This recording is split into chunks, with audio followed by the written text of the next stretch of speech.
Bonjour ou bonsoir, selon l'heure à laquelle vous écoutez ce podcast. Je suis Estelle Djingué, pasteur de l'Église Jésus-Christ, roi des nations. Vous êtes-vous déjà dit, pourquoi moi, Seigneur, pourquoi moi? Qu'ai-je péché, ai-je commis pour mériter tous ces malheurs? Et oui, ça c'est une chose que beaucoup de personnes ont déjà dit ou au moins pensé.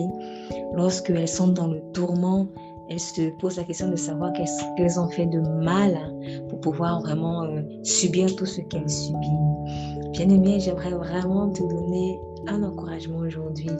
Ton malheur n'est pas forcément lié à un péché. Oui, le péché ouvre des portes à l'ennemi, c'est vrai. Mais il y a un autre extrême dans lequel nous tombons souvent, c'est de penser que tous les malheurs viennent forcément parce que nous avons péché. Et si tu cherchais la source de ce malheur-là, non pas dans le péché, mais plutôt dans le désir de Dieu de se glorifier dans ta vie, pour en savoir plus, je t'invite à écouter le message dans son intégralité et n'oublie pas que Jésus t'aime énormément. N'hésite pas à partager le message en podcast. Et si tu as besoin de prière, n'hésite pas également à écrire sur le message sur le site Encore ou alors aussi Spotify où vous avez la possibilité d'envoyer des messages. Ou tout simplement sur église.jrncommunication@gmail.com. Tu es béni.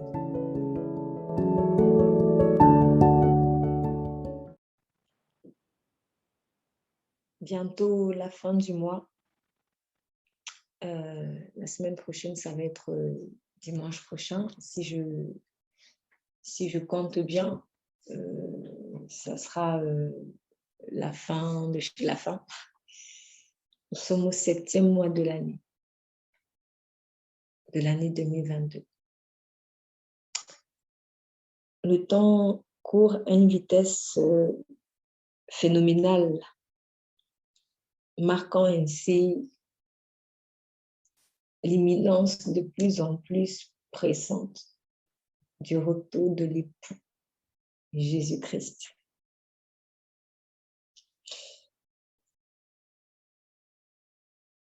Quelque part, je dirais heureusement qu'il n'est pas encore là.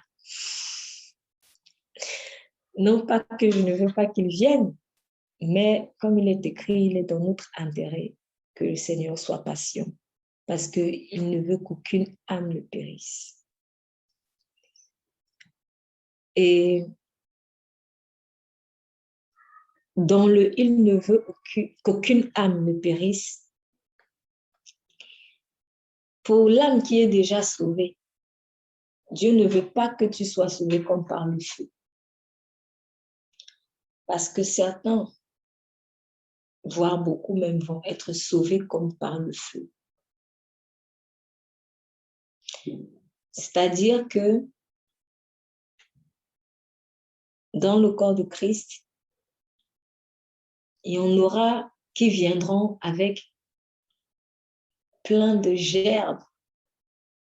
Ah, Seigneur, ma semence, ma moisson. La moisson, c'est la moisson du Seigneur, mais j'ai été l'instrument de cette moisson.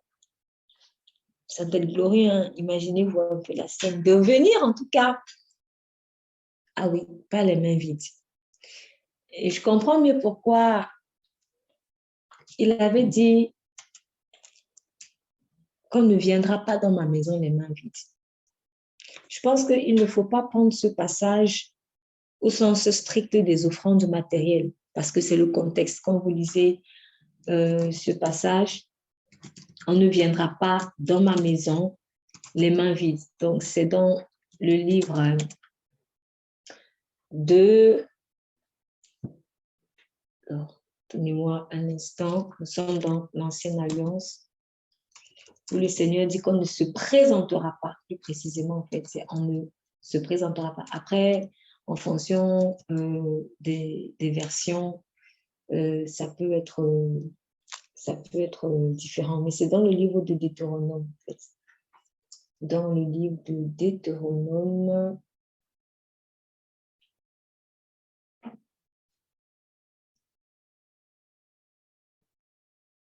Deutéronome 16, 16. Deutéronome 16, 16. Deutéronome chapitre 16, verset 16. Je lis 3 fois par année, tous les mâles d'entre vous se présenteront devant l'Éternel, ton Dieu, dans le lieu qu'il choisira, à la fête des pains sans levain, à la fête des semaines et à la fête des tabernacles. On ne paraîtra point devant l'Éternel les mains vides. Donc, quand vous lisez un peu le contexte, il est en train de parler des différentes fêtes qu'il avait instituées. Et dans ces fêtes-là, il y avait aussi de belles offrandes qui étaient faites. C'est une culture qu'en vrai dire, on devrait avoir. Ne pas venir dans la maison de Dieu comme ça. Venir quand même avec quelque chose. Toujours, c'est important dans la mesure de nos moyens. C'est vraiment important. Ne pas le faire par contrainte, mais vraiment le faire parce qu'on l'aime, parce que c'est une fête. Le jour du culte, c'est vraiment un jour de fête et de joie. Donc, quand je vais à la fête, eh bien, je sais pas, c'est comme si j'apporte aussi un petit cadeau, quelque chose comme ça. Donc, loin des carcans de cupidité que malheureusement on voit aussi dans le corps de Christ, parce qu'on utilise aussi on peut utiliser ce passage pour abuser malheureusement des enfants de Dieu et leur vider les poches. Ça, ce n'est pas une bonne chose. Vraiment, si vous êtes confrontés à ça, que le Seigneur vous console. Mais il ne faudrait pas que les abus viennent maintenant nous faire pervertissent dans nos cœurs la vérité. Parce que normalement, quand il y a une relation d'amour et d'honneur, tu as constamment envie d'offrir quelque chose à la personne. C'est comme ça. Donc, quand vous offrez des choses à vos enfants, vous ne leur demandez pas toujours ce qu'ils veulent. Vous le faites juste parce que vous pensez que ça va leur faire plaisir. Ou alors à votre mari ou à un ami. Donc, c'est un peu ça la relation entre Dieu et l'homme. C'est vraiment, j'aimerais, voilà, je viens dans sa présence, je viens pas avec rien, quoi. Si on est dans une dynamique vraiment d'amour, l'offrande, elle aura un beau parfum. Elle aura un beau parfum. Donc, il dit, on ne paraîtra pas devant l'Éternel, les mains vides. Mais je suis convaincue que, étant donné tout dans la parole de Dieu, en particulier dans l'Ancienne Alliance, ne sont que une préfiguration faite de ce que nous allons vivre dans l'éternité. Je crois que le Seigneur, et je suis convaincue de cela, et quand vous lisez Apocalypse et bien d'autres passages de la Bible, même avant Apocalypse, vous comprendrez que c'est vrai si vous êtes de bonne foi. Le Seigneur ne veut pas qu'on arrive dans son royaume les mains vides, mais il veut en fait que tu viennes avec des gerbes que tu auras récoltées aussi. C'est ça. Et donc, tandis qu'il y en aura qui seront sauvés comme par le feu, c'est-à-dire vraiment tu étais sauvé in extremis et tu ne vas pas forcément apporter des gerbes, mais il y en a aussi d'autres qui vont vraiment venir avec des gerbes. Et si le Seigneur te retient encore sur terre, s'il t'a sauvé et qu'il te retient sur terre et qu'il ne revient pas encore, c'est parce qu'il ne veut pas que tu te présentes dans sa maison, les mains vides. Le Seigneur veut te donner l'occasion de moissonner aussi quelque chose. Il veut que tu récoltes aussi quelque chose qu'il aura semé en toi. Parce que finalement, même si tu sèmes, mais qui t'a donné la semence, c'est lui. Dieu a déposé quelque chose en toi. Et il veut que tu puisses te réjouir de la moisson. Bref, il veut que tu récoltes tes fruits. Il veut que tu manges aussi les fruits de ton champ. Parce que c'est légitime. Quelqu'un va-t-il semer dans son champ et ne pas récolter les fruits qu'il a semés? Ah non, Dieu n'est pas comme ça. Dieu est juste, il est bon. Donc Dieu prend plaisir à te voir manger les fruits du champ que tu as toi-même ensemencé. Et vous savez, les récoltes, on y tient. Hein. Franchement, bon, moi personnellement, je ne suis pas agricultrice, même si j'aime bien le verre, mais ce n'est pas ma spécialité. Mais pour avoir un tout petit peu touché à cela, c'est-à-dire essayer de semer des choses, voir pousser des fruits, des légumes, mais surtout en observant ceux qui sont, dont c'est vraiment le métier. Comme j'ai écouté le témoignage d'un Ukrainien dans le journal hier, je pense, et bon, vous savez qu'il y a en ce moment des accords entre la Russie et l'Ukraine pour pouvoir exporter le blé qui est coincé, les tonnes de blé qui sont coincées en Ukraine. Et pendant qu'on était en train de faire un reportage dessus, on a donc interviewé un Ukrainien agriculteur qui était là dans son champ. C'était marrant parce que le monsieur était dans son tracteur, dans un grand champ de céréales. Et au-dessus, vous voyez les avions de bombardement. La guerre était à quelques kilomètres de chez lui. Il était là dans son champ. Et c'est pour ça justement qu'on est devenu l'interview parce que c'est incroyable. C'est incroyable. C'est comme si vous sortez dans la rue et en face de vous, il y a une guerre civile, par exemple. Et là, juste à 1 mètre, votre champ de tomates est là, par exemple. Et pendant qu'on était en train donc de lui poser la question, mais vous, ça ne vous fait pas peur parce que c'est dangereux. N'importe quel missile peut tomber sur votre tête. Et il a répondu, c'est très dangereux, je le sais. Mais j'ai trop souffert pour semer ce que j'ai semé. J'ai trop souffert. Je ne veux pas laisser ma récolte comme ça. J'ai trop souffert. Bon, personnellement, après, ça n'engage que moi. À sa place, moi, je crois que moi, je serais partie et on laisse ça parce que c'est du matériel. Mais derrière ces propos, sachez que Dieu, lui, il tient en fait à sa récolte. Et Dieu tient à ce que chacun d'entre nous puissions récolter ce qu'il a semé. Dieu y tient, je vous assure. Dieu ne veut qu'aucun de ses enfants ne travaille pour rien. Parce que ça fait partie de sa justice. Dieu est juste. Donc, quand tu sais que tu as sué pour quelque chose et que c'était dans le mouvement du Saint-Esprit, j'insiste, je ne parle pas d'une sueur charnelle, de quelque chose que je suis allée entreprendre avec mes forces sans Dieu. Mais je parle de quelque chose que tu as entrepris, quelque chose pour lequel, une chose pour laquelle, pardon, tu as sué, mais dans le mouvement du Saint-Esprit. Dieu tient à ce que tu récoltes cela. Et il ne te fera pas quitter cette terre tant que tu n'as pas mangé ton fruit.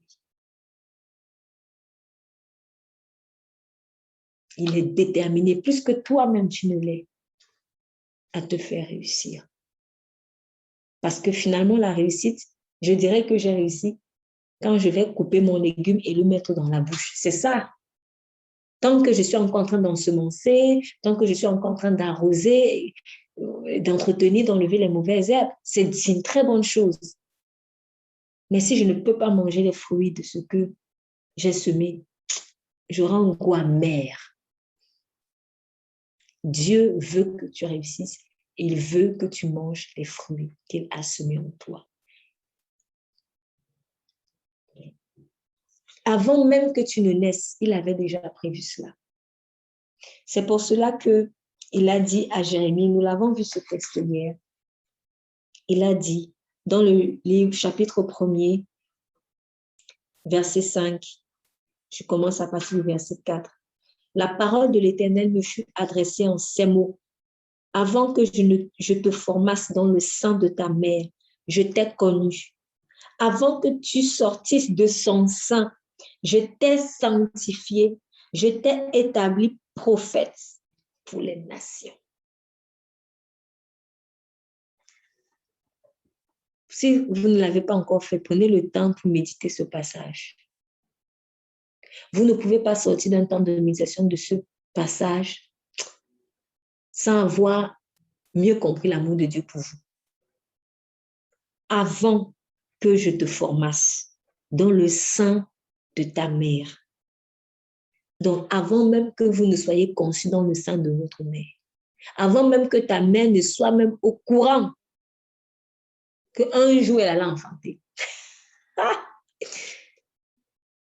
J'ai envie de dire que finalement, ce n'est pas elle qui a choisi. Hein. Ce n'est pas elle qui a choisi. Et c'est pour cela que aussi Dieu condamne l'avortement. Voilà. Parce que quelque part, tu ne choisis pas en fait cet être humain. Tu le portes, mais il ne t'appartient pas. Ma destinée n'est pas entre les mains de ma mère. Ma destinée est entre les mains de Dieu. Crois-le. Crois-le. Avant que tu ne sois dans le sein de ta mère, Dieu te connaissait. Ça veut dire aussi que ce corps-ci que je peux toucher, ce n'est pas le vrai moi. Parce que ce qui se constitue dans le ventre de la mère, c'est plus physique. Il y a déjà une âme à l'intérieur, c'est vrai, mais cette âme-là et cet esprit, ils existaient déjà avant. C'est pour ça que Dieu dit, je te connaissais. Je te connaissais. C'est comme quelqu'un qui cherche une maison où être. Je suis sans domicile fixe. Je suis sans domicile fixe. Et puis, je cherche seulement, ou alors, même si je ne suis même pas sans domicile fixe, je vais prendre un exemple. Je suis ambassadeur. Voilà. Je suis ambassadeur à Taïwan, par exemple, ou je ne sais pas quel pays je peux inventer, au Vietnam. Bon, monsieur l'ambassadeur, bon, dans 2 semaines, là, préparez-vous, vous devez voyager pour aller en mission. Voilà. Bon, comme je dois voyager pour aller en mission, donc non seulement on doit me donner les frais de mission, et dans ces frais de mission-là, il faut qu'on me trouve un logement. Donc, je ne vais pas atterrir au Vietnam comme ça. Il faut que j'ai un endroit où je peux dormir. C'est ça. Ce qui veut dire que ta véritable maison, on ne le dira jamais assez. Ce n'est pas ici sur terre. Tu existais déjà en fait dans le cœur de Dieu. Ton âme et ton esprit, ils étaient déjà là. Donc, dans le ventre de ta mère, là, c'est la maison que Dieu te cherchait, le corps. C'est ça. Parce qu'il te faut une maison. Tu es ici sur terre comme ambassadeur. Et en tant qu'ambassadeur, il te faut une maison. C'est ton corps. C'est tout.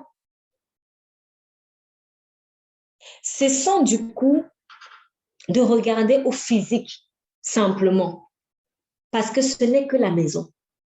Même si on chassait l'ambassadeur de la maison où il habitait, ou alors s'il perdait cette maison, eh ben, il peut facilement en trouver une autre. Mais, ou alors, le fait qu'on le chasse en tant qu'ambassadeur là-bas n'enlève en rien son titre d'ambassadeur dans son pays d'origine. Parce que celui qui t'a envoyé, à ses yeux, tu es toujours ambassadeur. On va peut-être seulement t'affecter ailleurs. Dans ce corps-ci, c'est une maison. Le vrai toi, il est à l'intérieur. Et ce vrai toi-là, Dieu le connaissait déjà. Dieu le connaissait déjà. Tu n'es donc pas ici sur terre pour rien. Tu es ici pour accomplir quelque chose. Et de la même manière que tu as été enfanté, cette chose-là, tu vas aussi l'enfanter. Tu dois enfanter ce que Dieu a semé en toi. Parce que ce qu'on sème doit produire. Et quand on parle de semence, vous savez, la parole de Dieu, là, originellement, il me semble que c'est du grec. Si ce n'est pas le cas, je vais corriger plus tard. Mais en fait, elle a la même racine que sperme. Parole, dans le sens de parole de Dieu, ça a la même racine que sperme. C'est sperma, en fait. C'est entre, je fais une parenthèse ici, mais c'est pour ça que le Saint-Esprit est très, très attaché, en fait, à la sainteté dans le rapport sexuel. Ce n'est pas anodin. Donc, on ne fait pas ça n'importe comment, dans le désordre. Il faut vraiment le faire dans le cadre de Dieu. Donc, parole de Dieu, c'est la même racine, en fait. étymologique de sperme. Le sperme qui est semé sur une terre, donc qui va représenter aussi la gamète sexuelle de la femme. Et ça enfante quelque chose. Donc, ce que Dieu sème en toi, ça va grandir. Et un jour, ça doit être enfanté aussi. C'est pour cela que c'est un peu dommage pour une personne qui ne connaît pas son identité. Parce que quand tu ne connais pas ton identité, tu auras le réflexe d'adorer d'autres personnes ou, par exemple, certains, en fait, pour beaucoup, quand ils adorent Marie, c'est parce qu'ils ne savent pas qu'ils sont tous des maris. Marie, elle a enfanté ce qu'elle était appelée à enfanter. Toi, tu as appelé à enfanter aussi quelque chose. Chacun est un mari quelque part. Je vous assure. Homme comme femme. Homme comme femme. Vous comprenez donc pourquoi le diable veut aussi mettre son sperme. Quand tu as cette image-là, l'une des choses qui m'aide souvent à rejeter en fait la parole du diable, c'est que je me rappelle, parole c'est sperma. Donc imagine la semence du diable sur toi. Ich! Quand j'ai eu la révélation de ça, ça m'a dégoûtée. J'ai dit, mais qu'est-ce qu'il fout comme ça? Mais qu'est-ce... Ah non, à jamais, au nom de Jésus, je refuse. Satan, je refuse ta semence. Je refuse. Mais c'est pour ça aussi qu'il faut bien méditer la parole. Parce que quand vous méditez la parole, vous avez des révélations qui vont vous fortifier et vous donner la capacité de résister plus frontalement à Satan. Mais c'est la vérité. Ce n'est pas un chimère, hein. C'est la vérité. C'est pour cela que l'Antéchrist, il viendra dans ces conditions-là.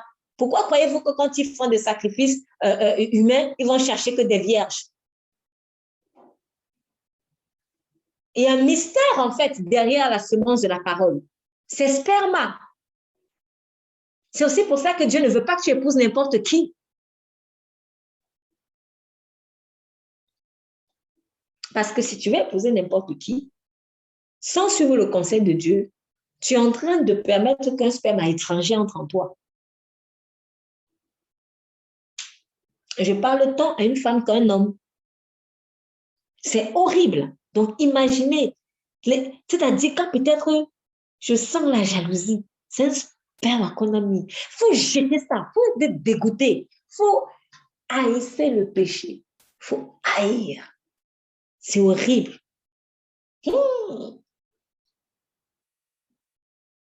Donc, Dieu a déposé quelque chose de puissant, en fait. Et cette chose-là, elle ne doit pas, tu ne dois pas quitter cette terre tant qu'elle n'est pas sortie. Voilà pourquoi il ne revient pas aussi. Parce qu'il veut te permettre d'enfanter ce que tu dois enfanter. Et quand tu reçois une parole comme ça, quand tu comprends ça, quelque part, même si tu n'as pas d'enfant, même si tu es stérile, même si tu es ou tu n'as pas encore d'enfant, franchement, tu comprends pourquoi il parle de bonnes nouvelles. Heureuse celle à qui on disait qu'elles étaient stériles. Heureuse, parce que le vrai enfantement, ce n'est pas les enfants là. Ce n'est pas les enfants physiques. Tu as une destinée à enfanter. C'est cela. L'apôtre Paul, je ne pense pas qu'il avait d'enfant, en tout cas on n'en parle pas dans la parole, et aussi de ce qu'on sait, il avait le don du célibat. Où sont ses enfants physiques? Non. Mais regardez tout ce qu'il enfante. C'est puissant. Cet homme a été tellement fécond. Le diable nous ment. Il nous ment. Donc, quand j'ai le désir d'avoir un foyer, etc., un mari et des enfants, en fait, c'est un désir que Dieu a mis en moi. Donc, c'est quelque chose qui va être enfanté. Mais c'est parce que Dieu a mis cela en toi. Si Dieu avait mis ce désir de fonder une famille, au sens naturel du terme, à l'apôtre Paul, il aurait senti ce désir-là. Même si tu veux fuir, non, moi je veux le don du célibat, non, non, non, ça ne va pas marcher. Tu vas sentir la pression. Non, non, non. Toi, tu dois avoir ton foyer. Donc, ce désir, en fait, qu'on a, c'est que c'est Dieu qui l'a mis en nous. Mais quand il l'a mis en nous, ce n'est pas pour que, c'est dans un ordre, ce n'est pas pour que ça dépasse l'esprit. Il faut que tu comprennes que ce foyer-là, tu dois d'abord l'enfanter dans l'esprit. Rien de ce qui est naturel ne sort du hasard. Les choses naturelles ne sont que le fruit de ce qui existe déjà dans l'esprit. C'est comme cela. Donc, le jour où peut-être je manifeste la jalousie ou je manifeste la colère, c'est parce qu'il y a eu la semence de ça quelque part, dans l'esprit. Le diable est venu le semer. Peut-être toi, tu ne t'en rends pas compte, mais c'est pour ça qu'il faut aussi avoir une vie de consécration sérieuse. Et puis un jour, tu commences à manifester la colère. Et souvent, après, tu te dis, mais pourquoi je suis même comme ça? Ça a été semé dans l'ombre. Comme le diable sait très bien qu'il ne peut pas venir te donner son sperme comme ça, puisque tu vas fuir, eh bien, qu'est-ce qu'il fait? Il le fait à ton insu. Vous comprenez d'où viennent les viols? Ils ne font que reproduire ce que leur maître fait. C'est ça un viol. Le diable est un violeur. Il vient semer en toi à ton insu. C'est aussi pour ça que nous, on doit être vigilants. On doit être vigilant. On ne doit pas accepter les semences de Satan en nous. Dis-toi que ce que tu portes en toi, ton temple est saint. Ton ventre est saint. Ton cœur est saint. Je ne permettrai pas à Satan de venir semer sa fausse semence en moi. À jamais. C'est horrible. C'est horrible. Donc, Dieu te connaissait avant que tu ne sois formé dans le sein de ta maman. Et il t'avait déjà sanctifié. Et il t'avait déjà établi prophète pour les nations.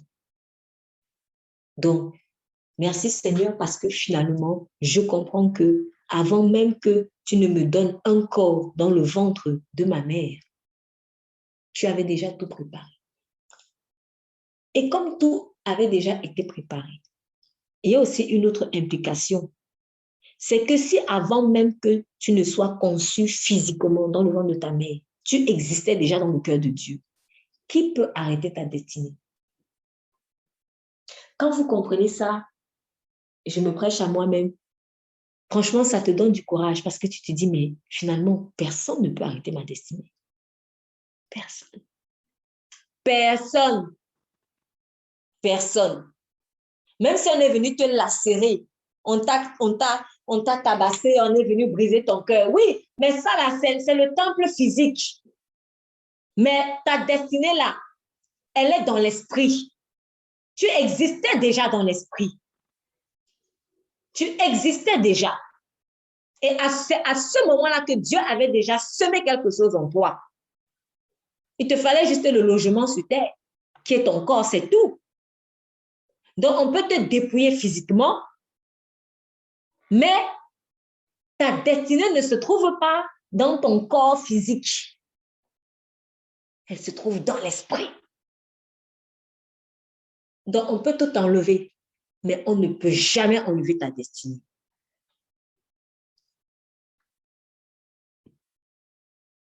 Cette destinée, elle est entre les mains de Dieu. Dans le livre de Psaume 31, verset 16. Mes destinées sont dans ta main.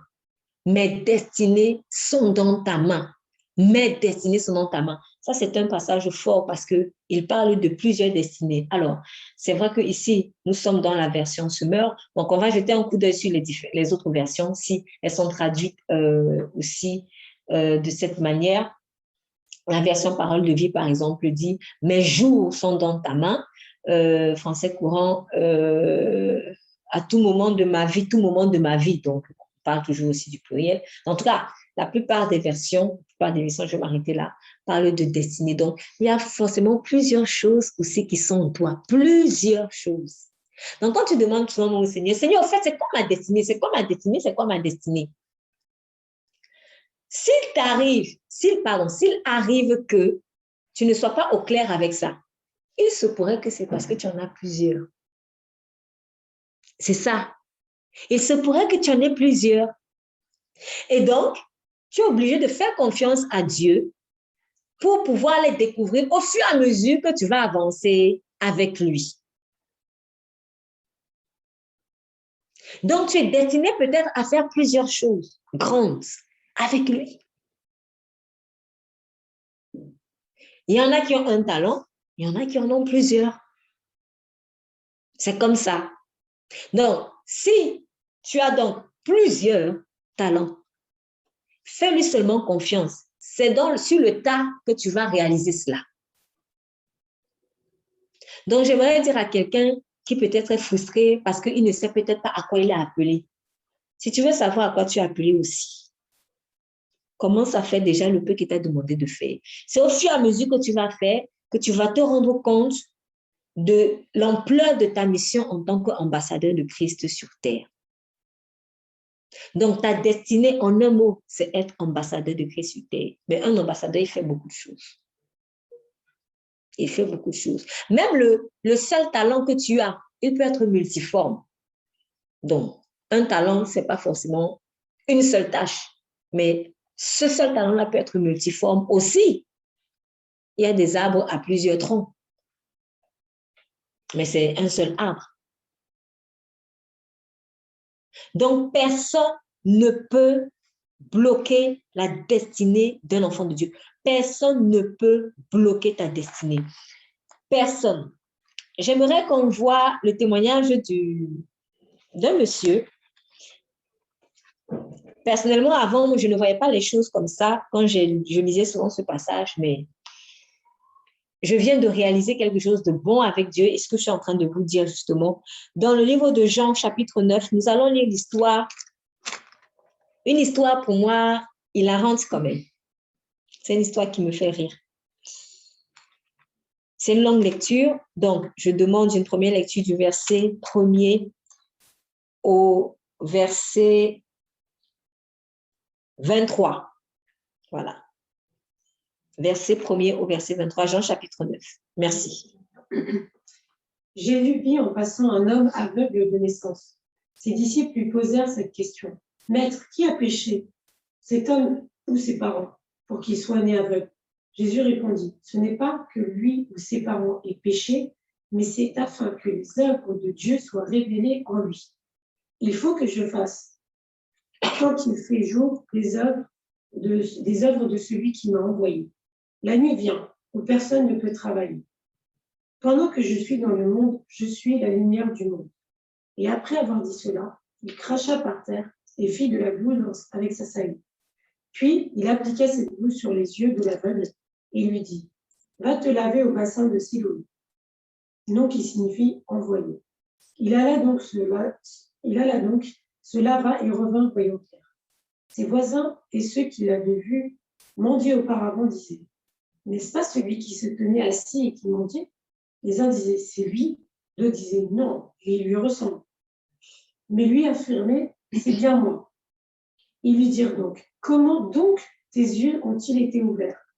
Il répondit, « L'homme que l'on appelle Jésus a fait de la boue, il l'a appliqué sur mes yeux et m'a dit, va au bassin de Siloé et lave-toi.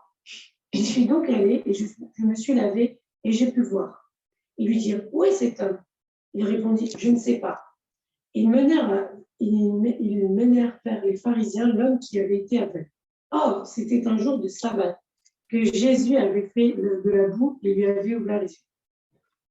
À leur tour, les pharisiens lui demandèrent comment il avait pu voir. Il leur dit, « Il a appliqué de la boue sur mes yeux, je me suis lavé et je vois. » Là-dessus, quelques-uns des pharisiens disaient, « Cet homme ne vient pas de Dieu, car il ne respecte pas le sabbat. » Mais d'autres dirent, « Comment un homme pécheur peut-il faire de tels signes miraculeux ?» Et il eut division parmi eux. Ils dirent encore à l'aveugle, « Toi, que dis-tu de lui, puisqu'il t'a ouvert les yeux ?» Il répondit, « C'est un prophète. » Les Juifs ne voulurent pas croire qu'il avait été aveugle et qu'il voyait désormais avant d'avoir fait venir ses parents. Ils les interrogèrent en disant, « Est-ce bien votre fils que vous dites être né aveugle? Comment donc se fait-il qu'il voit maintenant ?» Ses parents leur répondirent, « Nous savons que c'est bien notre fils et qu'il est né aveugle, mais nous ne savons pas comment il se fait qu'il voit maintenant, ni qui lui a ouvert les yeux. Interrogez-le lui interrogez-le lui-même. Il est assez grand pour parler de ce qui le concerne. Ses parents dirent cela parce qu'ils avaient peur des chefs juifs. En effet, ceux-ci avaient déjà décidé d'exclure de la synagogue celui qui reconnaîtrait Jésus comme le Messie. Voilà pourquoi ses parents dirent, il est assez grand, interrogez-le lui-même. Amen. J'aime beaucoup ce passage parce que chaque fois que je le vois, j'ai envie d'éclater de rire. Et j'imagine un peu la scène. Alors, nous, on ne fait que lire, mais j'imagine la scène, l'embrouille, comment les gens ont dû être embrouillés, comment lui aussi, il était tout joyeux, tout gaga d'être délivré, en fait, de sa cécité. Donc, voilà que le Seigneur Jésus est en train de marcher avec ses disciples et il voit un aveugle né de naissance. Waouh, c'est pas facile, hein. Franchement, que le Seigneur encourage beaucoup les personnes handicapées. C'est pas facile d'être physiquement handicapé. Et quand vous vivez une chose comme ça, franchement, les questions, il y a une question qui va fatalement vous venir à l'esprit, c'est pourquoi moi? Pourquoi moi? Pourquoi moi? De naissance en plus, pourquoi moi? Et comme nous sommes en plus dans un contexte où on se dit tu pêches, tu payes, bah, quelque part c'est vrai, mais on n'avait pas encore la révélation, on n'avait pas vraiment la révélation du Dieu de grâce. Donc on se disait, si je souffre ce que je souffre, c'est parce que moi-même j'ai fait du mal. C'était un peu la logique. D'ailleurs, c'est ce que les amis de Job lui ont reproché. Ils lui ont dit, non, Job, non, franchement, un homme riche comme toi, en bonne santé, qu'est-ce qui te manquait du jour au lendemain? Tous tes petits fils et filles meurent, tu tombes malade, tu n'as plus rien, tu deviens pauvre. Non, Job, tu as péché. Oh, cherche bien, tu as péché, tu as offensé Dieu. Il faut bien chercher. Je n'ai rien fait. Non, Job, c'est impossible. On n'a jamais vu ça. On n'a jamais vu ça. Entendez bien la phrase. Je suis en train d'essayer de dire autrement ce qu'ils ont pu dire. Hein. On n'a jamais vu ça. Et c'est ça, justement, là où Dieu veut. Parce qu'on n'a jamais vu ça. Car il fait les choses que l'œil n'a jamais vues et que l'oreille n'a jamais entendues. C'est ça que Dieu veut faire avec toi. Et c'est ce qui était surprenant avec les amis de Job. Nous, on n'a jamais vu quelqu'un du jour au lendemain qui était au sommet de la montagne et tombe comme ça pour rien. Non, mais c'est justement ce que Dieu veut faire avec toi. Il veut faire des choses que l'œil n'a jamais vues et que l'oreille n'a jamais entendues. Tu es quelqu'un de spécial, tu es spécifique. Ça ne sert à rien de se comparer à l'autre. Chacun est spécifique. Tu es venu pour innover quelque chose. Et c'est puissant. Ça montre que Dieu passe son temps à innover. Vous voyez, je ne sais pas combien de personnes on est déjà sur la terre, où c'est 6 milliards, c'est 7 milliards, 8 milliards. Mais il y a peut-être des milliards d'innovations. Waouh! Ah, ça c'est fort. Des milliards d'innovations. Donc, chacun est venu innover quelque chose sur terre. Tu n'es pas un robot. C'est le diable qui veut qu'on soit comme des robots. Même chose, même chose. Non! Je suis différent. Mon enfant qui va naître, lui aussi sera différent. Et l'enfant de mon enfant qui va naître, il sera différent. Ta postérité sera même différente de toi.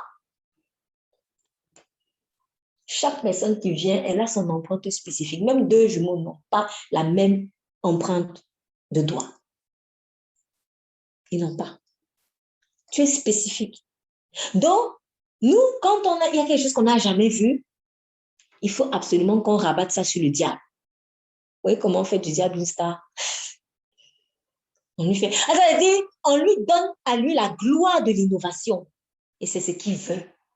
C'est ce qu'il veut. C'est ce qu'il veut. Donc, quand les disciples ont vu ça, ils n'ont pas réfléchi loin. Ils n'ont pas réfléchi loin. Personnellement, moi, je ne les jette pas la pierre parce que c'est comme ça, en fait, que je réfléchissais aussi. Ah bon? Donc, pour moi, quand il y avait un malheur, oh, j'ai sûrement péché. J'ai sûrement péché. Après, tu te dis, mais pourtant, aujourd'hui, je ne suis même pas sortie de ma chambre. Je commence à chercher le péché que j'ai fait. Pourtant, tu n'es même pas sorti de ta chambre. Après, je commence à dire, bon, non, j'ai sûrement eu des mauvaises pensées. Mais ce qui est bizarre, c'est que tu as des mauvaises pensées, mais toute la journée, tu es en train de préparer ton examen. Tu n'as même pas eu le temps de penser. Et tu te dis, non. Peut-être c'est le péché d'avant-hier. Quel tourment. Et si avant-hier, tu ne te souviens pas d'un péché, non. C'est le grand-père. Le grand-père a péché. Maintenant, ça ne peut pas sur moi. Oh là là là là là là là. Et ce n'est pas complètement faux. Je ne dis pas qu'il y a pas des choses, ça on le sait. Il y a des choses malheureusement que des parents, des grands-parents avec des mauvais pactes ont inclus dans la famille. Mais, attention. Attention à cet extrême d'aller chercher le péché là où il n'y a pas le péché. Le malheur ne vient pas forcément parce que tu as péché. Le malheur ne vient pas forcément parce que tu as péché. Il y a des malheurs qui viennent, oui, parce qu'on a ouvert la porte pour le péché, mais tout malheur ne vient pas forcément parce qu'on a péché. Donc, voilà pourquoi le Seigneur Jésus leur a répondu quand ils ont dit, Maître, qui a péché? Celui-ci ou ses parents? Ils n'ont pas réfléchi de midi à 14 heures, dès qu'ils l'ont vu, malade. Qui a péché, Père, qui a péché? Mais vous savez, parfois aussi, quand les gens ils se posent, ils réfléchissent comme ça, c'est parce qu'en se mettant à votre place, ils se disent, moi, je n'aurais jamais supporté. Donc, ils te voient aveugle depuis la naissance, et se dit, oh là là là, quel malheur, c'est horrible. Non, non, non, non. Si moi, sûrement, je suis bien. Au lieu de dire, Seigneur, merci pour la grâce de ne m'avoir pas permis m'avoir pas laissé dans ce genre de situation. Lui, il va automatiquement réfléchir, je suis mieux que lui. Il ne va pas le dire avec la bouche, mais dans le cœur, il se dit, oh, comment je vois bien, quand mes yeux sont en bonne santé, c'est que je mérite. C'est ce que ça insinue finalement, c'est que je mérite. Non, tu ne mérites pas, c'est la grâce. Si Dieu ne t'a pas donné ce fardeau-là, c'est que tu ne pouvais pas supporter. Dis-lui seulement merci. Dis-lui seulement merci. Donc, pour eux, cet homme, s'il était aveugle de naissance, c'était parce que soit lui, il a péché, soit ses parents ont péché. Et le Seigneur Jésus lui répond, ce n'est pas que celui-ci ou ses parents aient péché, mais c'est afin que les œuvres de Dieu soient manifestées. Alors, dans d'autres versions, vous pouvez un peu mieux comprendre. Par exemple, dans la version Semeur, on vous dit, cela n'a pas de rapport avec son péché, ni avec celui de ses parents. Cela n'a pas de rapport. Et j'aime bien comme cette traduction qui ressemble aussi à d'autres traductions. Par exemple, si je choisis la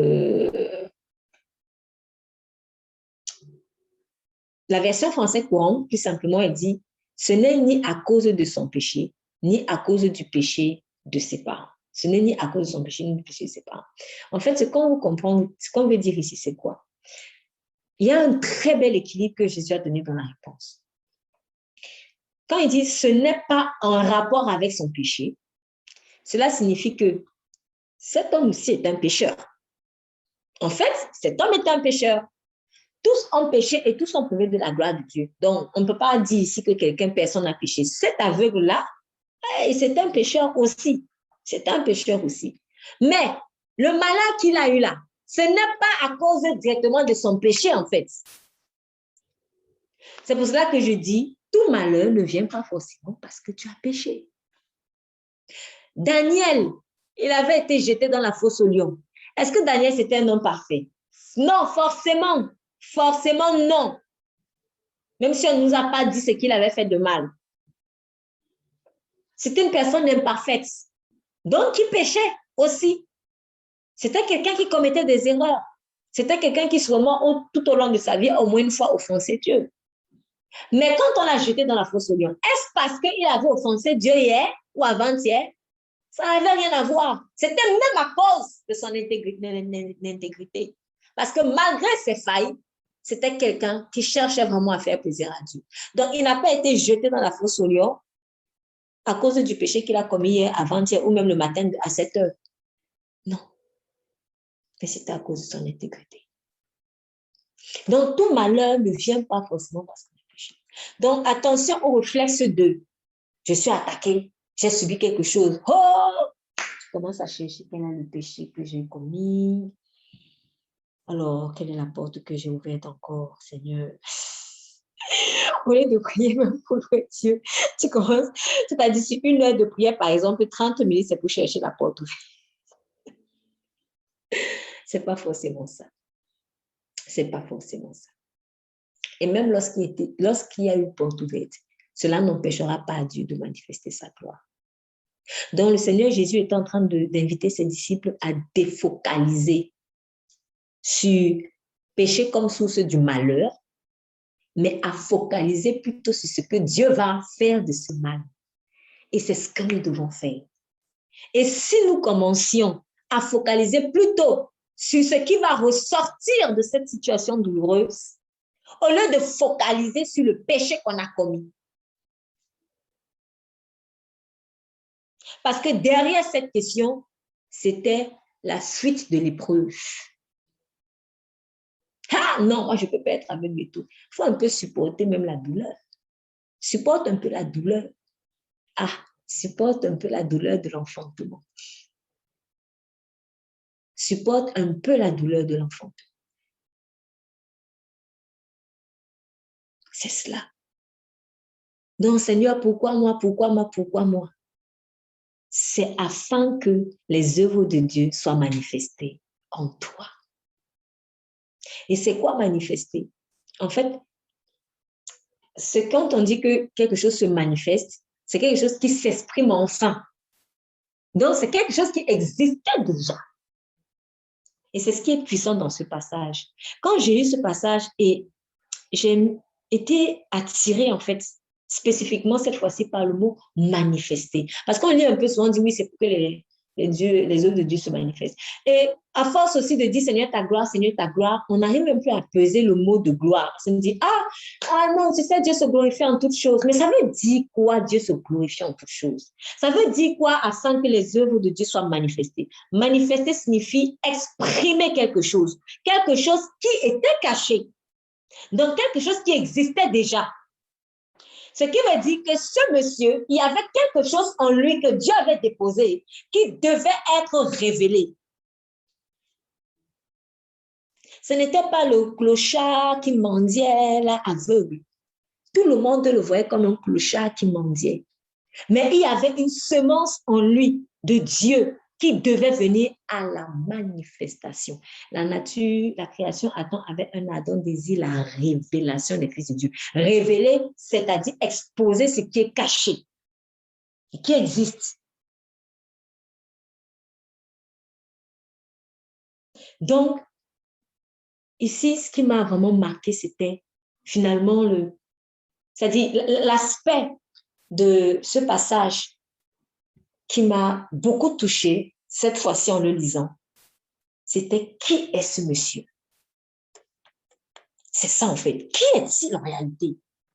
Quand Dieu dit afin que les œuvres de Dieu soient manifestées en lui, qui est-il? Qu'est-ce qui est caché en lui? Qu'est-ce que Dieu a caché en lui? Et d'ailleurs, pourquoi Dieu a caché? Pourquoi Dieu a caché? Et regardez comment Dieu a caché. Dieu a caché avec la cécité depuis la naissance. Quelque chose d'horrible, de terrible. De terrible pour nous, l'homme. Personne ne veut être aveugle, personne ne veut souffrir. Donc, Dieu a caché la gloire qu'il avait déposée dans ce vase d'argile par une maladie, par un handicap, par la galère financière, parce qu'on vous dit c'est un mendiant. C'est un mendiant. Et j'ai même envie de dire pas des choses qui ne sont pas bien, parce que je ne pense pas que ce soit Dieu qui l'a appelé mendier. Puisqu'il a dit, le juste ne mendiera jamais son pain. En temps normal, un enfant de Dieu ne mendie pas. Ce n'est pas glorieux de mendier. Mais avec ce qu'il a vécu, il s'est retrouvé en train de mendier. Mais ce n'est pas parce qu'il mendiait que la gloire de Dieu qui était déposée en lui a disparu. Waouh! Donc, même ton péché là, ça ne va pas empêcher que la gloire de Dieu continue d'être déposée en toi. Tes erreurs n'affecteront pas forcément le dépôt de Dieu en toi. Parce que personne, ni toi-même, ne peut empêcher le plan de Dieu de s'accomplir. Personne. Quand une larve de chenille sort de son œuf, la chenille n'a pas besoin de dire « je veux pas être transformée en papillon ». Même si elle le dit, elle n'aura pas le choix.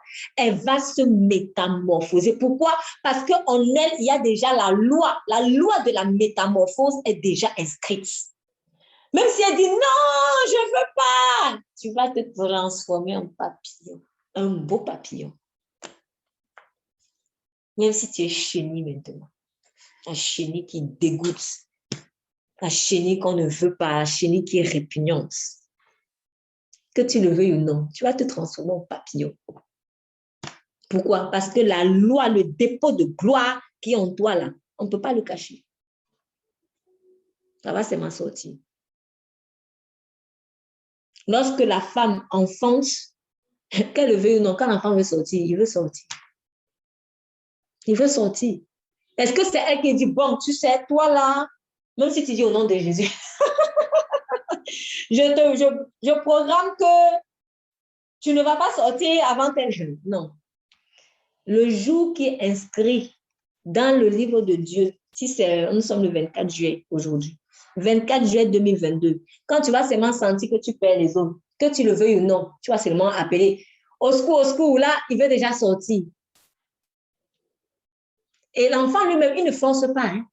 Ce n'est pas lui qui dit, je veux sortir. En fait, quand on dit, ah, ton enfant veut sortir, c'est juste un abus de langage. Ce n'est pas lui qui veut. C'est la programmation qui est en lui. Qui dit, aujourd'hui, maintenant, tu dois sortir. Ce n'est pas lui qui veut, il comprend quoi? C'est un bébé. Qu'est-ce qu'il lui comprend? Il ne comprend rien. Dieu avait programmé. Donc, le dépôt de gloire qui est en toi, là, c'est déjà programmé. Tu vas te transformer en papillon un jour que tu le veuilles ou non. Et même si la métamorphose fait mal, parce que oui, ça fait mal. Tu vois comment tu te décomposes, le corps devient bizarre et tout. Peut-être qu'il y a des douleurs, tu cries. Ah! Mais tu vas seulement te métamorphoser, il n'y a pas le choix. Tu vas devenir un papillon. Et rien n'affectera cela. Rien n'empêchera le papillon de devenir papillon. La chenille, je veux dire, de devenir papillon. Ni la cécité, ni la galère financière, ni ton péché même. David avait péché, mais la fidélité de Dieu a toujours été son partage. Et il a eu un fils qui, sa postérité est restée sur le trône de Juda, jusqu'à ce que Jésus lui-même naisse physiquement sur terre, de la descendance de David. Et on parle du péché de Bathsheba, avec Bathsheba et le meurtre du riz, l'assassinat du riz. Mais on ne parle pas des autres péchés que David a commis. Bon. On sait aussi, par exemple, qu'il avait malheureusement fait une comptabilisation sur le peuple et puis le Seigneur s'est mis en colère. Mais ça, c'est quelques péchés que l'on nous retranscrit dans la parole. Mais toute la vie de David, on ne sait pas encore ce qu'il a fait de mauvais. On est des êtres imparfaits. Mais ça n'a pas empêché le dépôt de gloire de sortir. Donc, que tu le veuilles ou non, le Seigneur veut et va se glorifier. Sois seulement disposé. Sois seulement disposé. Tant que tu es disposé, ce dépôt de gloire, il va sortir. Tant que tu es disposé. Donc, finalement, entre guillemets, mais je dis bien entre guillemets, s'il peut avoir empêchement à la manifestation de la gloire, c'est simplement c'est que tu n'es pas disposé en fait. Parce que la femme qui ne veut pas enfanter, qu'est-ce qu'elle peut faire? Elle peut aller avorter, elle peut aller tuer son bébé. Ah oui. Parce qu'elle n'était pas disposée à l'avoir. Mais tant que dans ton cœur, tu dis oui, quand l'enfant veut sortir, entre guillemets, il va sortir. Tu n'as pas le choix. Donc, dis seulement oui. Dis seulement oui. Le dépôt de gloire, là, il va sortir. Et même, il y a beaucoup de personnes ici, dont les mamans ont voulu avorter dans le ventre. L'avortement a échoué. Ça a échoué. Et le bébé est né. Parfois, il était accepté finalement. Parfois, il était abandonné. Mais le bébé est né. Donc, j'ai envie de dire, le Saint-Esprit est capable même de, c'est-à-dire que tu le veuilles ou non, il fait sa chose. À un moment donné, il fait sa chose. Toi, tu as intérêt à dire oui parce que il veut te faire participer à son plan.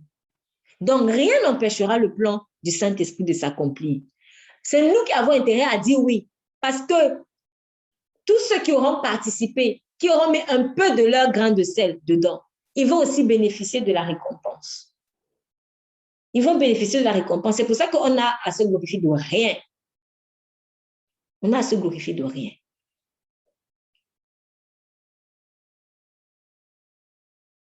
Donc, voilà un monsieur de qui le Seigneur Jésus dit, afin que les œuvres de Dieu soient manifestées. Maintenant, on va essayer de voir qu'est-ce qui était donc caché en cet homme aveugle de naissance, pauvre, dans la rue, mendiant.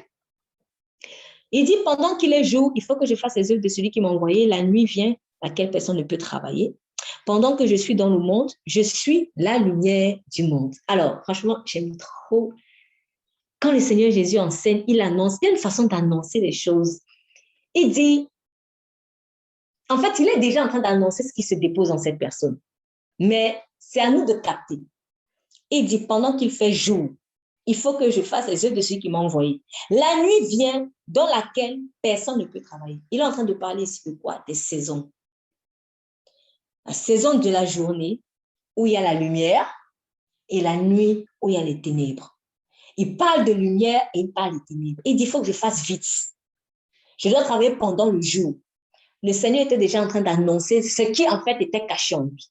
Donc, on a déjà un indice avec le jour et la nuit, la lumière et les ténèbres. Et après, il poursuit, il dit, pendant que je suis dans le monde, je suis la lumière du monde. Donc, il confirme quelque chose. C'est qu'il a dit que ce monsieur-là, il y a un lien entre la manifestation de la lumière de Dieu et sa destinée, en fait.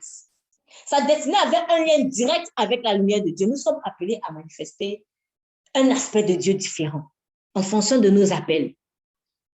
Mais le Seigneur parle de saison et après il parle de lumière. Et il se qualifie d'abord lui-même. Pourquoi? Parce que si tu veux savoir qui tu es, sache d'abord qui est Jésus. La manière dont Jésus se présente à toi est ce qui va conditionner en fait ton identité. En général, si le Seigneur Jésus s'est manifesté à toi en te délivrant d'une possession démoniaque, il y a de fortes chances que tu vas être appelé aussi à ça, à faire ça très constamment. Si le Seigneur Jésus s'est révélé à toi comme peut-être le Dieu de la guérison, il y a de fortes chances que tu sois appelé aussi. Ça peut être un des aspects. Je ne suis pas en train de dire que si le Seigneur Jésus ne s'est pas manifesté à moi et que je n'étais pas possédée, c'est que je ne vais jamais chasser du monde. Ce n'est pas ça. Ce n'est pas ce que j'ai dit. Non. Mais nous avons chacun des spécificités, en fait, des choses qui vont être proéminentes par rapport à d'autres aspects en général dans nos vies en fonction de comment le Seigneur Jésus s'est révélé. Donc ici, il parle de lumière et après il dit, ayant dit cela, donc quand il a maintenant mis l'introduction, il a mis l'introduction, mais c'était plus une semence. Avant de faire quelque chose, Dieu proclame d'abord la parole. Que la lumière soit et la lumière soit. Avant que Dieu ne fasse quelque chose dans ta vie, il proclame d'abord la parole. Il sème d'abord dans l'esprit. Jésus était déjà en train de délivrer cette personne dans l'esprit en proclamant la parole de libération. Et la parole qui était adaptée à cette personne, c'était la lumière. C'est comme ça. Voilà pourquoi quand vous voulez aussi avoir des résultats, vous voulez avoir des résultats dans le monde naturel, proclamez la parole. Proclamez la parole. Je ne vais pas à un entretien de travail comme ça, comme si je vais au club, comme si je vais, je ne sais où. Je proclame d'abord dans l'esprit la parole adaptée que m'aura révélé le Saint-Esprit. Et une fois que je proclame la parole, c'est fini. Tu peux venir à ton entretien à l'aise. C'est déjà fait. C'est comme ça. Donc, pour délivrer cette personne, Jésus a d'abord proclamé la parole qui était adaptée à cette personne, à sa destinée. Parce que quand le Seigneur vient se révéler à toi, quand tu dis, oh Seigneur, s'il te plaît, si vraiment c'est toi qui es Dieu, je prends par exemple l'exemple de quelqu'un qui a envie de donner sa vie à Jésus. Si c'est toi qui es Dieu, délivre-moi de ce problème, délivre-moi de mon cancer, délivre-moi de mon cancer. Mais quand Jésus va venir te délivrer de son cancer, il va envoyer l'onction de guérison. Mais dans l'onction de guérison là, il y a toute ta destinée dedans. C'est toi qui vois seulement la guérison. Mais il y a plein de choses dedans. Il y a ton foyer, il y a tout ce que tu dois faire en fait, et tout ce que tu es. C'est que comme nous, on est tellement obtus et parfois trop occupés, trop mal intéressés, nous, on voit seulement que l'aspect de guérison. Mais Jésus ne t'a pas seulement guéri physiquement. Il a guéri ton âme et il t'a restauré dans ton identité déjà. Maintenant, à toi d'entretenir ta relation avec lui pour te rendre compte de ce qu'il avait fait le jour où il t'avait guéri du cancer. Parce qu'il avait fait plein de choses. Donc, il proclame la parole et il les dit, ayant dit cela. C'est pour ça justement que la phrase continue comme ça, ayant. Donc, c'est comme si on dit, maintenant qu'il a dit, donc, autrement dit, maintenant qu'il a posé les bases, il va travailler. Et qu'est-ce qu'il a fait? Il crache à terre, il fait de la boue avec sa salive et il oignit de cette boue les yeux de la boue. Oh! Il y a quelque chose de puissant ici. Il crache avec sa salive. Bon, vous êtes tous d'accord avec moi. La salive, cracher, tout ça là. On va dire c'est dégoûtant. Berk. Voilà ce que quelqu'un m'a dit. Oh, Berk et tout. Mais pourquoi est-ce que Jésus l'a fait? C'était toujours pour expliquer la destinée de la personne. Tu es vu comme un crachat et j'ai fait quelque chose de glorieux. Donc, que tu le veuilles ou non, ce monsieur était condamné et il est venu sur terre pour paraître comme un crachat. Voilà pourquoi tu es comme un crachat pour les gens. C'est déjà écrit. Dieu a dit, toi là, viens dans la peau d'un crachat. Oh Seigneur, pourquoi moi? Seigneur, pourquoi moi? Ça ne sert à rien de pleurer, Seigneur, pourquoi moi? Tu es condamné à être un crachat aux yeux des gens afin que la gloire de Dieu se manifeste. C'est l'astuce de Dieu pour exposer les états de cœur. Par exemple, rien au hasard. La méthode de guérison de Jésus ici, c'était pour montrer à cette personne quelle est sa destinée et ainsi qu'aux disciples. Parce que les disciples ont dit, il est aveugle. Ah, Seigneur, ils étaient dégoûtés. Ils étaient dégoûtés. Jésus a dit, vous êtes dégoûtés. Hein? Attendez, je vais plus vous dégoûter. Et il a craché. Il a craché. Vous n'êtes pas encore dégoûtés. Je vais vous montrer. C'est ça son appel. Son appel, c'est être dégoûté afin de glorifier le roi des rois. C'est ça. Voilà pourquoi tu es peut-être comme un crachat aux yeux des gens. Et tu as beau pleurer, tu as beau supplier. Seigneur, enlève-moi cette écharde de la chair. Ma grâce te suffit. Ma grâce te suffit. Et Paul a appris à vivre avec cette écharde. Donc, quelque part, il a compris qu'il devait être un rebut de la société afin que la gloire de Dieu se manifeste. Tu n'as pas le choix. J'ai envie de dire, tu n'as pas le choix. Il faut seulement accepter. Donc, quand les gens vont te rejeter, il faut dire merci parce que ça correspond bien à ta destinée. Quand on t'accepte vite, là, au début comme ça, pose-toi des questions. Est-ce que je ne suis pas rentrée par hasard dans le moule? Parce que le monde aime ce qui lui ressemble.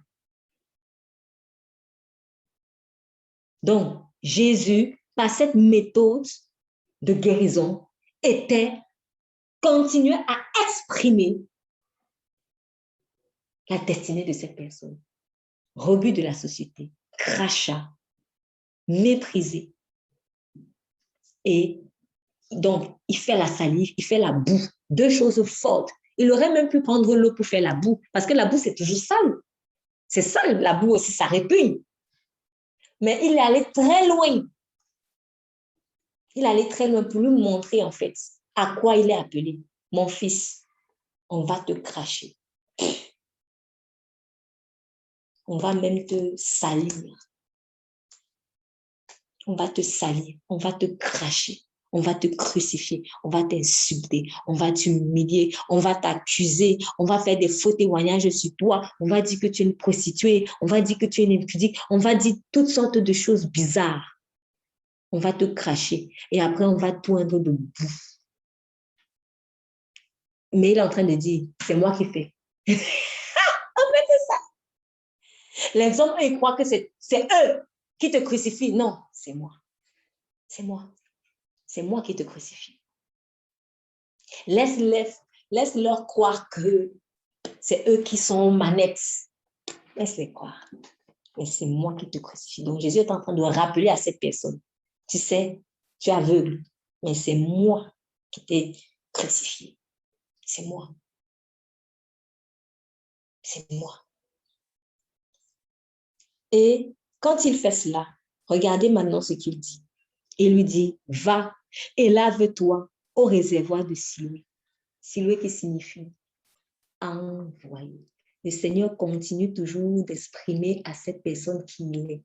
Il aurait pu lui dire, va te laver, je ne sais pas moi, au Jourdain, je ne sais pas si le Jourdain était à côté, ou va chez toi, ou s'il avait une maison, bon, après on dit c'était un mendiant, mais va, ou alors simplement, donnez-lui de l'eau. On lui aurait trouvé de l'eau facilement. Et lave-toi. Mais il lui dit, va à Siloué. Qu'est-ce que signifie envoyer? Tu es un envoyé de Dieu. Mon fils, je t'ai envoyé sur terre pour être un rebut de la société. Sache-le, voilà ta vraie identité. Dans la guérison, Dieu est en train de rappeler à cette personne qui il est en réalité. Envoyé de Dieu. Tu n'es pas le mendiant de la rue d'à côté. Tu es un envoyé de Dieu, ambassadeur. Mais comme nous avons trop l'image de l'ambassadeur qui porte les vestes et qui roule dans de belles voitures, du coup, pour nous, ça fait un peu bizarre. On a trop du mal à se voir ambassadeur.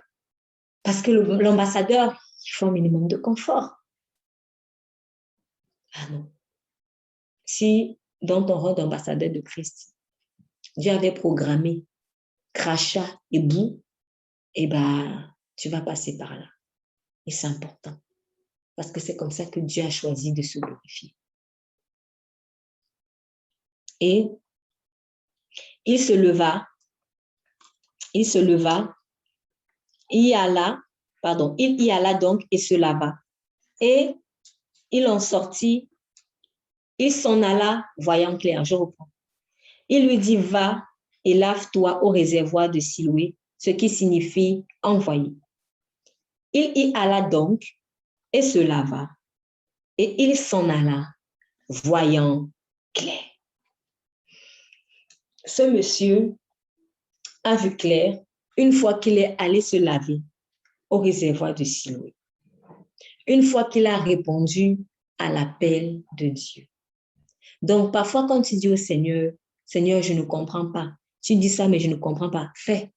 C'est quand tu vas répondre à l'appel que tu vas voir clair.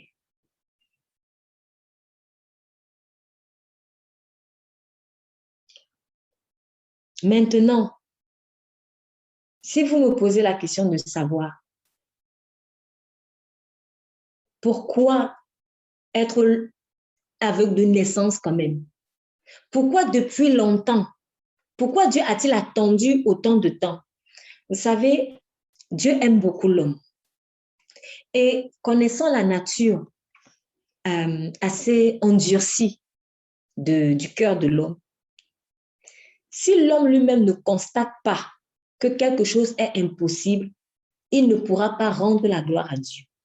Si vous venez dire à quelqu'un, Dieu a ressuscité mon ami hier, ah bon, c'est sûr, si la personne n'était pas là, elle ne va pas peut-être forcément croire. Mais si cette personne constate elle-même l'état de mort du fameux ressuscité, il va dire oui. Donc, il faut que l'homme constate que là, c'est mort, qu'on ne peut plus rien faire. Et maintenant, quand l'homme a dit, c'est fini, à ce moment, Dieu dit, bon, maintenant, je peux travailler. Voilà pourquoi ce monsieur a été aveugle depuis la naissance.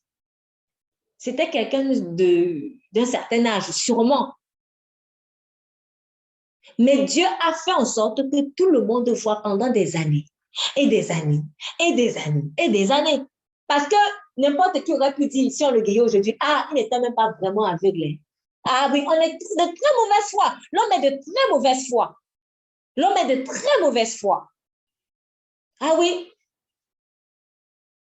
Ah oui, j'ai prié pour quelqu'un, il était handicapé, il a commencé à marcher. Tu es sûr qu'il était vraiment handicapé?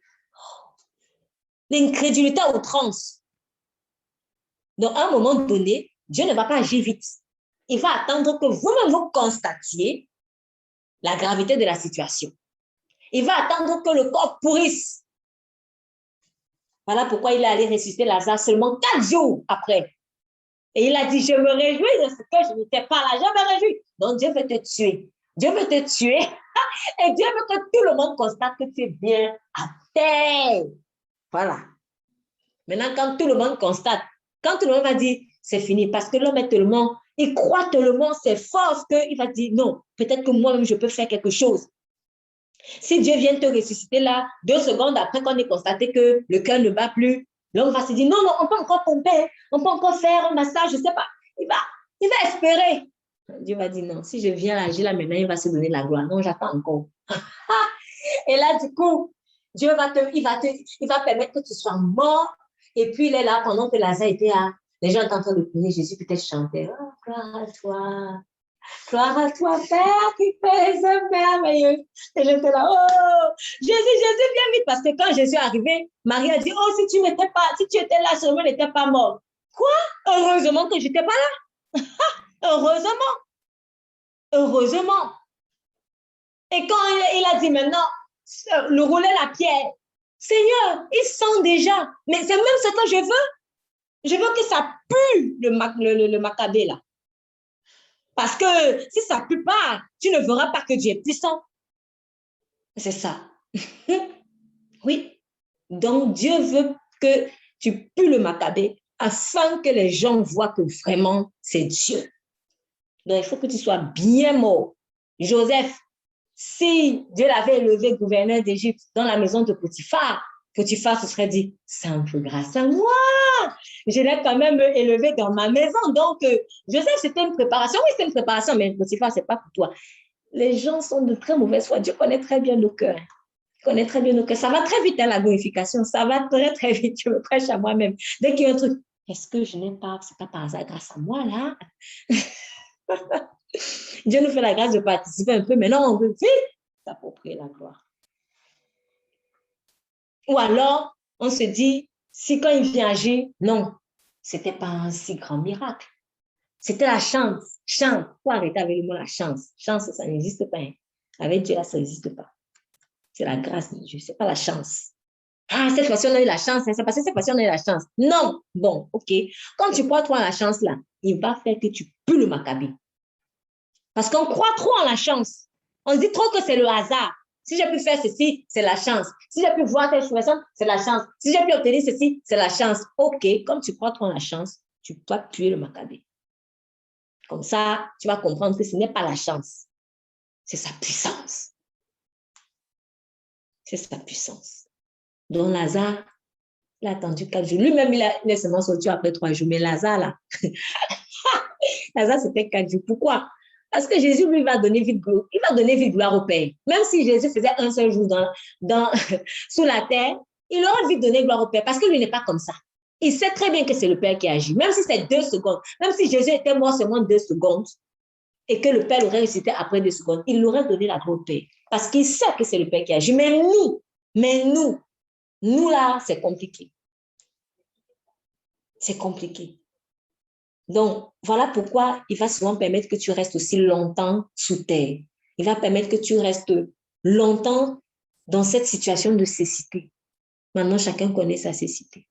Lui, c'était depuis la naissance, afin que tout le monde constate que oui, ce monsieur est vraiment aveugle. Que ça devienne même populaire. Ah, tu connais l'aveugle qui est au coin de la rue là? Oui, oui, oui. Il était devenu populaire. Maintenant qu'il est devenu populaire, Dieu a dit, bon, OK, on peut maintenant agir. Et même lorsque cette personne avait perdu espoir, parce que je suis sûre qu'il n'était pas fier d'aller mendier, mais il avait tellement perdu espoir qu'il s'est retrouvé là. Donc, quand tout était mort, c'est là où Dieu agit. La résurrection n'a aucun sens si on ne constate pas la mort. Donc, quand nous chantons Jésus, tu es ressuscité, il faut bien qu'on comprenne la puissance des mots qui sont derrière, qui nous impactent aussi. Donc, quand tu dis Seigneur, tu m'as fait ressusciter, il faut qu'on constate aussi que je suis morte ou je suis mort. Donc, ce monsieur était déjà mort aux yeux des gens. On en était même arrivé à dire, il va finir comme ça, sûrement. Et du coup, les voisins et ceux qui avaient vu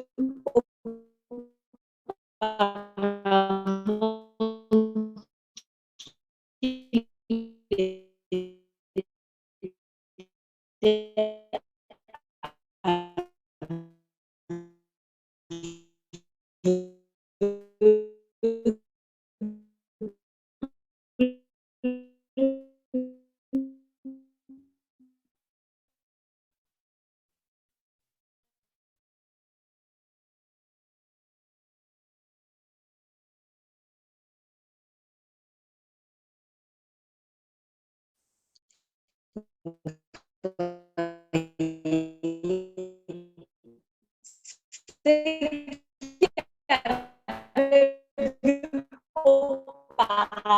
ce n'est pas pour rien que c'est écrit comme ça. Ceux qui avaient vu auparavant, parce que justement Dieu voulait que tout le monde constate qu'il y a un aveugle notoire quelque part.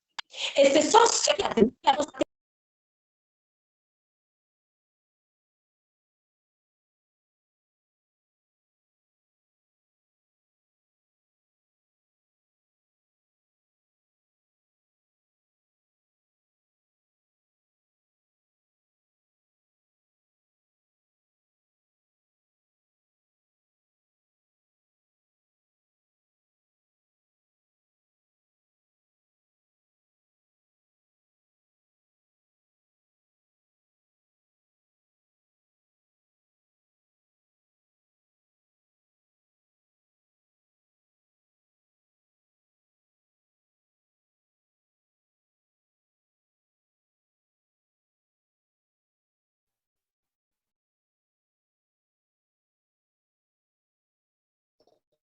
Ok, très bien. J'ai cru à un moment en fait que j'ai pensé à eux. Donc, je comprends. Les uns disaient c'est lui, d'autres ils le sentent, c'est lui, mais encore non, c'est lui. Aussi fort. C'est pas que Dieu est méchant, c'est nous qui sommes trop méchants. Tu as vu quelqu'un pendant des années, tous les jours, mais tu dis non, ce n'est pas lui. Mais il le ressent quand même. Maintenant, va au moins au point là où il était, tu ne le vois pas. C'est ce qui est marrant. Toi-même, tu constates qu'il n'est plus là-bas. Mais tu dis encore non, ce n'est pas lui. Pourquoi? Parce qu'ils avaient déjà mis dans leur tête, c'est fini pour lui. C'était ça.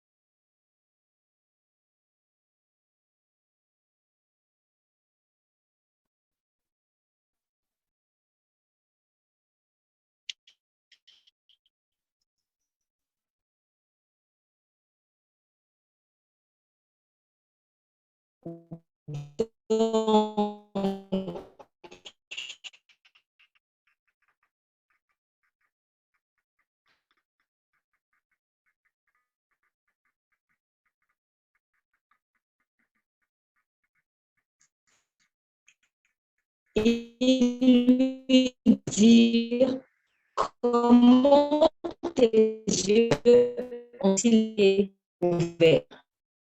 Lui dire comment il était ouvert. Elle on appelle Jésus a fait de l'homme. Et il a ouvert les yeux. Il m'a dit, va te voir le ciel. Et il a retourné. Je suis donc allé, je me suis allé. Et le faux pharisien, ce qui avait été parlé. Or, c'était le jour Shabbat que Dieu avait fait de l'argent qu'il avait Jésus. Dieu va toujours au bon moment. Et Dieu avait fait exprès de faire ça le Shabbat. Parce qu'il fallait discuter la société par rapport à le faux mal du Shabbat. Les pharisiens lui demandaient donc aussi comment il avait couru la vie.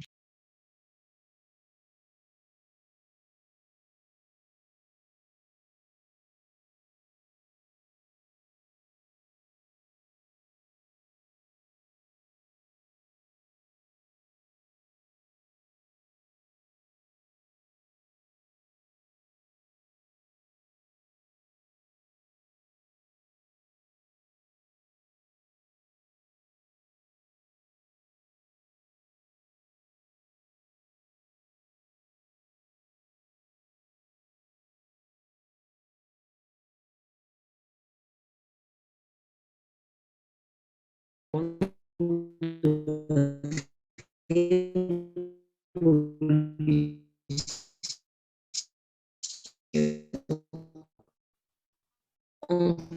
les mains et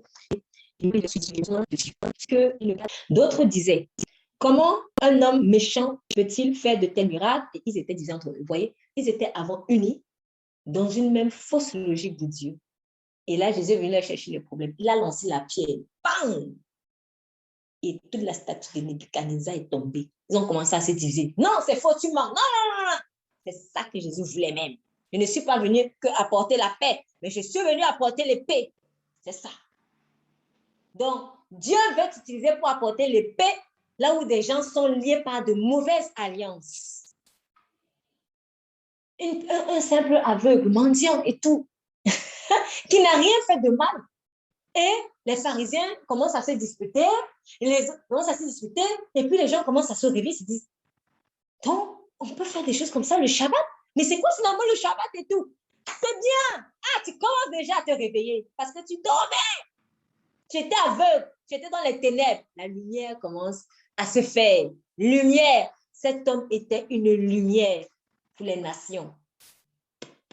C'est ça. Et c'était un homme vraiment puissant parce que remarquez la dureté de cœur des gens.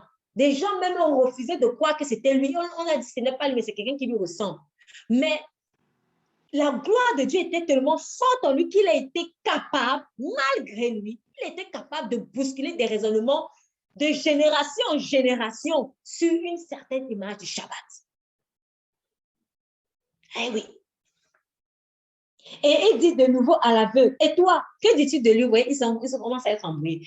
Et quelqu'un a déjà témoigné. Et puis vous dites encore, toi tu dis quoi? Il cherchait la vérité. Ils étaient de mauvaise foi, mais ils cherchaient quand même la vérité. Et toi, que dis-tu de lui? De ce qu'il t'a ouvert les yeux, il lui répondit, c'est un prophète. Il ne connaissait pas vraiment Jésus. Il ne connaissait pas Jésus. Quand il a ouvert les yeux, à ce moment-là, Jésus n'était pas là. Parce qu'il allait à Siloué. Donc, il parle de lui, du peu qu'il puisse dire, en fait. Jésus n'est pas un simple prophète.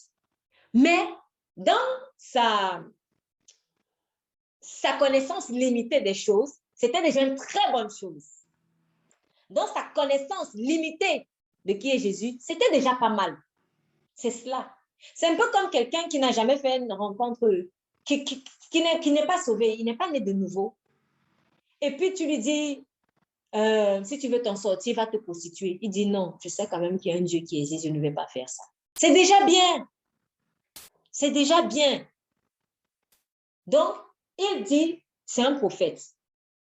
Mais les Juifs ne crurent pas que cet homme était aveugle. Vous voyez? Donc, il y a d'autres personnes qui ont dit non, non, non, il n'était pas aveugle. Donc, ce monsieur n'était pas aveugle. Et jusqu'à ce qu'il eusse fait venir ses parents. Et c'est là où vous voyez encore un autre jour. On dirait qu'il n'était pas suffisamment grand. L'infantilisation, l'esprit d'infantilisation était tellement fort. On va appeler ses parents. Mais est-ce que vous vous rendez compte? Donc, ici, Dieu était en train de révéler tous les, c'est-à-dire un bon nombre de jours qui empêchaient aussi à Israël de sortir. Donc, déjà, même quand tu vois le miracle de tes propres yeux, tu ne veux pas croire, tu es très incrédule. Et de deux, tu es très infantilisant. Tu es toujours dans les jupes de papa ou de maman. Bon, on va dire les jupes de maman. Toujours dans les jupes de maman. On dirait que tu vas être sauvé grâce à maman. Tu n'es pas sauvé grâce à maman. Maman va être sauvée par sa foi. Toi, tu vas être sauvé par ta foi à toi. Donc, pour eux, Dieu, c'est en fonction de maman. Dieu, c'est en fonction de papa. Non. C'est une grande personne, là. Quel est cet esprit d'infantilisation? C'est du mépris. C'est même du mépris. Donc, ils méprisaient tellement cette personne que pour eux, cette personne devait encore être sur les jupons de maman ou de papa. Tellement pour eux, ce n'était que le mendiant d'à côté. Voilà comment parfois les gens aussi vont te voir. Tu es un adulte. Hey, retourne chez ta mère. Retourne chez ton père. Mais il fallait qu'ils supportent ça. Afin que ceux-mêmes qui lui disaient ça, eux-mêmes sortent des jupons de maman et du pantalon de papa. Et oui, parce que la manière dont la personne te condamne, c'est de la manière dont elle-même elle est déjà emprisonnée. Donc, ce sont des gens qui, au lieu d'honorer leur père et leur mère, ils adoraient plutôt leur père et leur mère. C'est pas pareil. C'est Dieu qu'il faut adorer. C'est Dieu qu'il faut adorer. Donc, autre blocage que malgré lui, cette personne est en train de révéler. On va appeler ses parents. Et il les interrogeait en disant, est-ce là votre fils que vous dites être né aveugle? Donc, par ricochet, les parents commençaient à payer. Comme ça que le diable est. Le diable était déjà en train de menacer tous ceux qui voulaient approuver la véracité de ce miracle. Donc, tu vas subir collatéralement le préjudice qu'on est en train de faire à Jésus-Christ. Et tu vas subir collatéralement les préjudices qu'on est en train de faire à quelqu'un qui intègre avec Jésus-Christ. C'est comme ça. Et par cela, Dieu est aussi en train de te demander, tu approuves, tu m'approuves ou pas? Tu m'approuves ou pas? C'était le train de Dieu comme ça. Donc, le train de Dieu est en train de circuler chez les Juifs et chez les parents. Du coup, il est arrivé à un moment donné, il a stationné chez les parents. Dieu est en train de demander maintenant aux parents, vous m'acceptez ou pas? Est-ce que vous m'acceptez? Et il les interrogeait et il dit, comment voit-il donc maintenant? Ses parents ont répondu, nous savons que c'est notre fils et qu'il n'est né aveugle. Mais nous ne savons pas comment il voit maintenant et nous ignorons qui lui a ouvert les yeux. Après, il dit, il a de l'âge, interrogez-le. Il parlera même de ce qui le concerne. Quand on lit ça, il y a deux façons d'interpréter. Soit c'est que les parents honoraient vraiment leur fils. Ils se disaient, non, c'est un adulte. Donc, on respecte le fait qu'il soit vraiment un adulte responsable, qui fait ses choix à lui. Mais aussi, notre façon d'interpréter, c'est plutôt la peur. Ce n'est pas trop parce que j'aime trop mon enfant, mais c'est parce que j'ai peur de subir des dommages, en fait, collatéraux. Et on nous explique donc la raison pour laquelle ils l'ont dit. Ils disent, verset 22, ses parents disent cela parce qu'ils craignaient les Juifs, car les Juifs avaient déjà arrêté que si quelqu'un reconnaissait Jésus pour être le Christ, il serait chassé de la synagogue. Donc les parents ont renvoyé la balle, mais par peur. Les parents n'ont pas voulu assumer. En fait, les parents n'ont pas voulu être chassés de la synagogue. Les parents n'ont pas voulu ici payer le prix. Ils n'ont pas voulu payer le prix. Pourtant, ils savaient très bien que le miracle de la résurrection de leur fils, c'était Jésus. Parce que je suis sûre qu'il en a parlé à ses parents. Mais ses parents n'ont pas voulu accepter. Donc, le train de Jésus, quand il arrive chez toi, il va passer par tes amis, il va passer par ta famille aussi. Mais si certains ont la grâce de voir leur famille sauvée, chez d'autres, malheureusement, tu vas plutôt être rejeté. Malheureusement. Alors, selon comment le Saint-Esprit te pousse, il faut prier pour eux jusqu'au bout.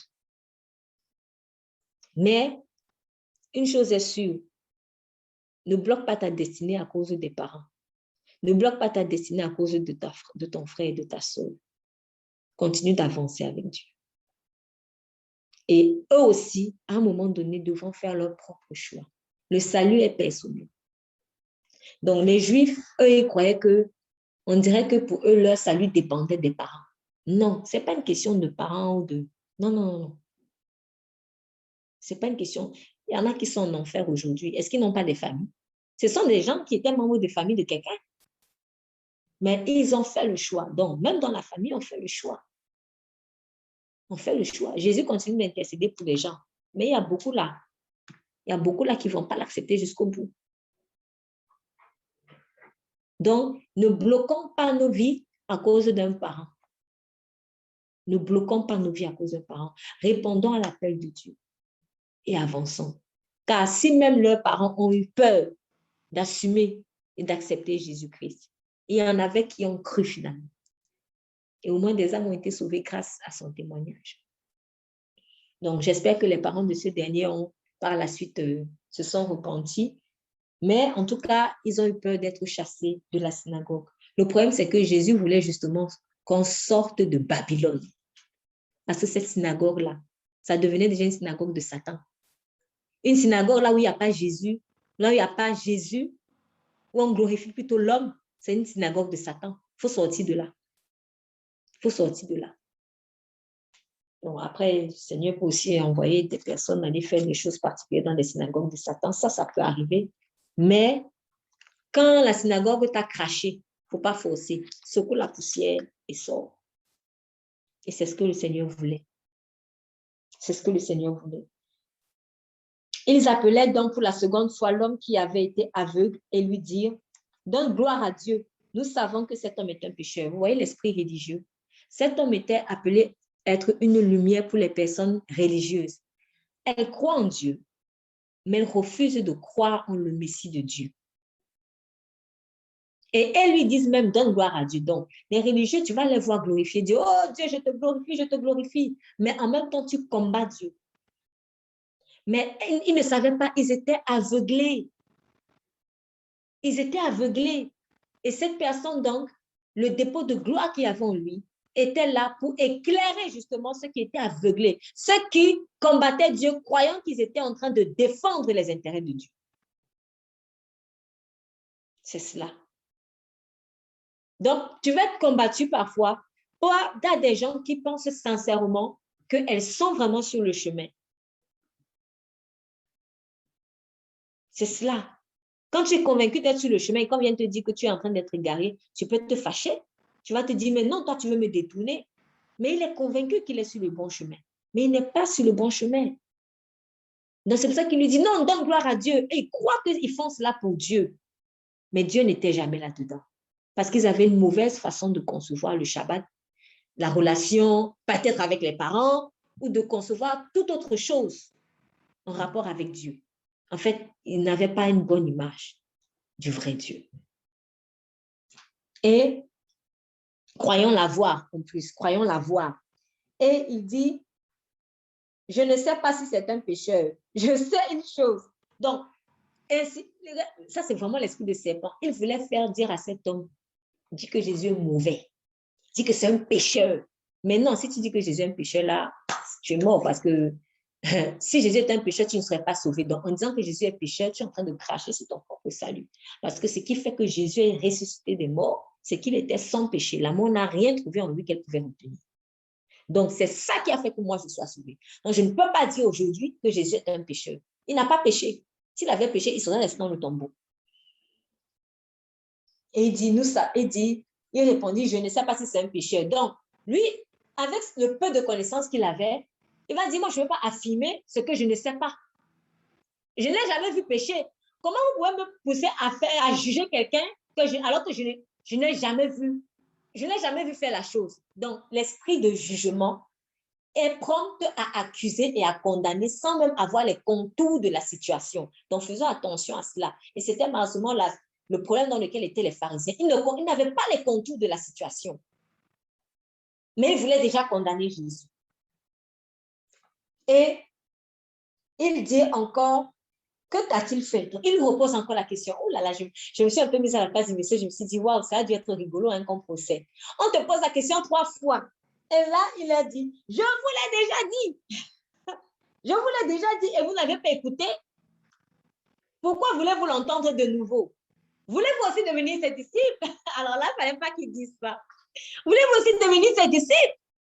Et alors, il est jurière.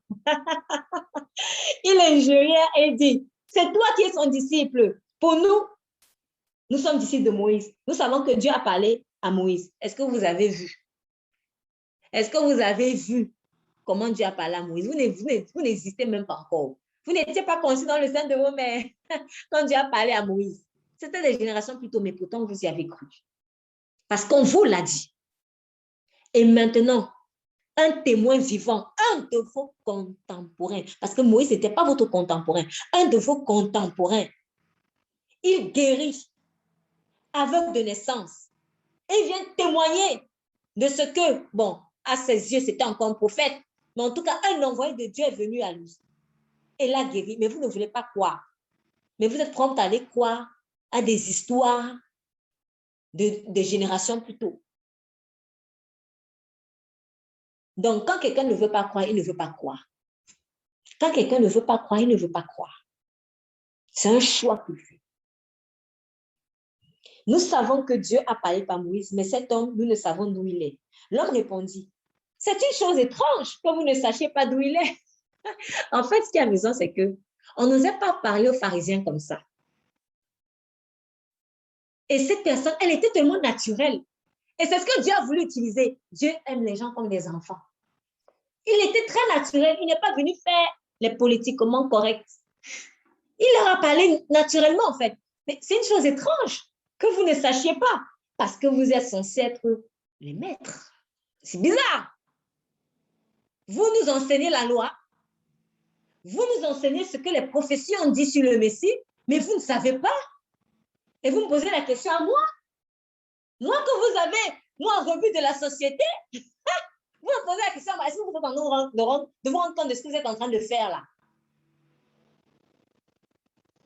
Et il dit, c'est une chose étrange que vous ne sachiez d'où il est. Et cependant, il m'a ouvert les yeux. Ce n'était pas pour les insulter. Il était très naturel, en fait. Il était très naturel. Oh, et il continue. Oh, nous savons que Dieu n'exauce pas les méchants. Mais si quelqu'un honore Dieu et fait sa volonté, il l'exauce. On n'a jamais entendu dire que personne n'ait ouvert les yeux à un aveugle. Je vous ai dit tout à l'heure, comme il est écrit dans la parole, les choses que l'œil n'a jamais vues et les choses que l'oreille n'a jamais entendues. Dieu veut le faire. Et il connaissait ce passage-là. Il le connaissait. C'est écrit par les prophètes. Ils le connaissent, ce passage. Ce que l'œil n'a jamais vu. Mais ils n'ont pas reconnu la manifestation de ce passage devant eux. Et il dit, si celui-ci n'était pas de Dieu, il ne pourrait rien faire. Alors, qu'est-ce que ce monsieur est déjà en train de faire? On a dit d'abord au début, il a témoigné. Il a dit, j'étais malade. Maintenant, il fait quoi? Il enseigne. Ce monsieur est un enseignant de la parole. C'est un enseignant. C'est un enseignant. Quand tu reçois Jésus-Christ, quand tu commences à te rapprocher, même pas recevoir complètement, mais quand tu commences à te rapprocher un tout petit peu de sa lumière, ton appel va sortir seul. Lui-même, il ne savait même pas peut-être qu'il était enseignant. Mais ce monsieur, il a commencé à exercer son ministère malgré lui. C'est pour ça que je dis, que tu le veuilles ou non, la chenille va devenir le papillon. Parfois, tu dis, Seigneur, c'est quoi mon appel? C'est quoi mon appel? Le Seigneur te dit, mais tu ne vois pas déjà ce que tu fais? Ça, c'est quelque chose que j'avais, justement, que j'ai vécu. Seigneur, c'est quoi mon appel? C'est quoi mon appel? Ma fille, c'est ce que je suis en train de faire, en fait. Et à ce moment-là, je suis en train de préparer l'enseignement. Oui, tu es tout le temps peut-être en train de danser. Tu ne sais même pas pourquoi tu danses. Et tu pleures. Seigneur, c'est quoi mon appel? Peut-être parce que tu as vu l'autre prêcher, tu te dis, ah oui, faut aussi que je prêche. Tu n'es pas obligé de prêcher. Ton appel, c'est ce que tu es déjà en train de faire là. Tu danses pour le Seigneur. Ah oui, il y a plein de choses qu'on fait. On est déjà en train de manifester notre appel. On est en train de dire, Seigneur, c'est quoi mon appel? Peut-être parce que par comparaison à quelqu'un, tu te dis, ah non, ça doit être ça l'appel. Non, spécifique, différent. Spécifique, différent. Spécifique, différent. Donc, ce monsieur a commencé témoin et juste après, il se m'a enseigné. Et c'était tellement violent. L'appel était tellement, ça s'est manifesté tellement puissamment que les pharisiens, ils étaient obligés de constater ça. Mais ils l'ont constaté dans la mauvaise foi. Voilà pourquoi ils disent, il lui répondit, tu es né tout entier dans le péché et tu nous enseignes. Tu nous enseignes, oui, parce que ce monsieur est un enseignant au fond de la parole. Les pharisiens, malgré eux, ils ont même révélé à ce monsieur quel est son appel. Tu sais, parfois Dieu va te mettre en face de personnes méchantes qui vont te faire du mal. Mais ce sont ces gens qui vont même te révéler qui tu es. Malgré eux. Malgré eux. Ce monsieur peut-être n'était pas enseignant. Enfin, ne savait pas, je veux dire, ne savait pas qu'il était enseignant. Mais quand il a entendu ça, enfin, moi je parle des choses que j'ai vécues. Donc, si je veux me mettre à sa place, quand on lui dit, tu es né dans le péché, tu nous enseignes. Ah oui, c'est ça mon appel. Oui, oui, oui, oui. Dis merci aux pharisiens qui t'ont persécuté. Dis merci aux pharisiens qui t'ont mis dans le trou, dans le puits. Dis merci à ces frères qui t'ont jeté dans le puits et t'ont vendu comme un esclave. Dis-leur merci parce qu'ils étaient en train, malgré eux, de révéler qui tu es en réalité.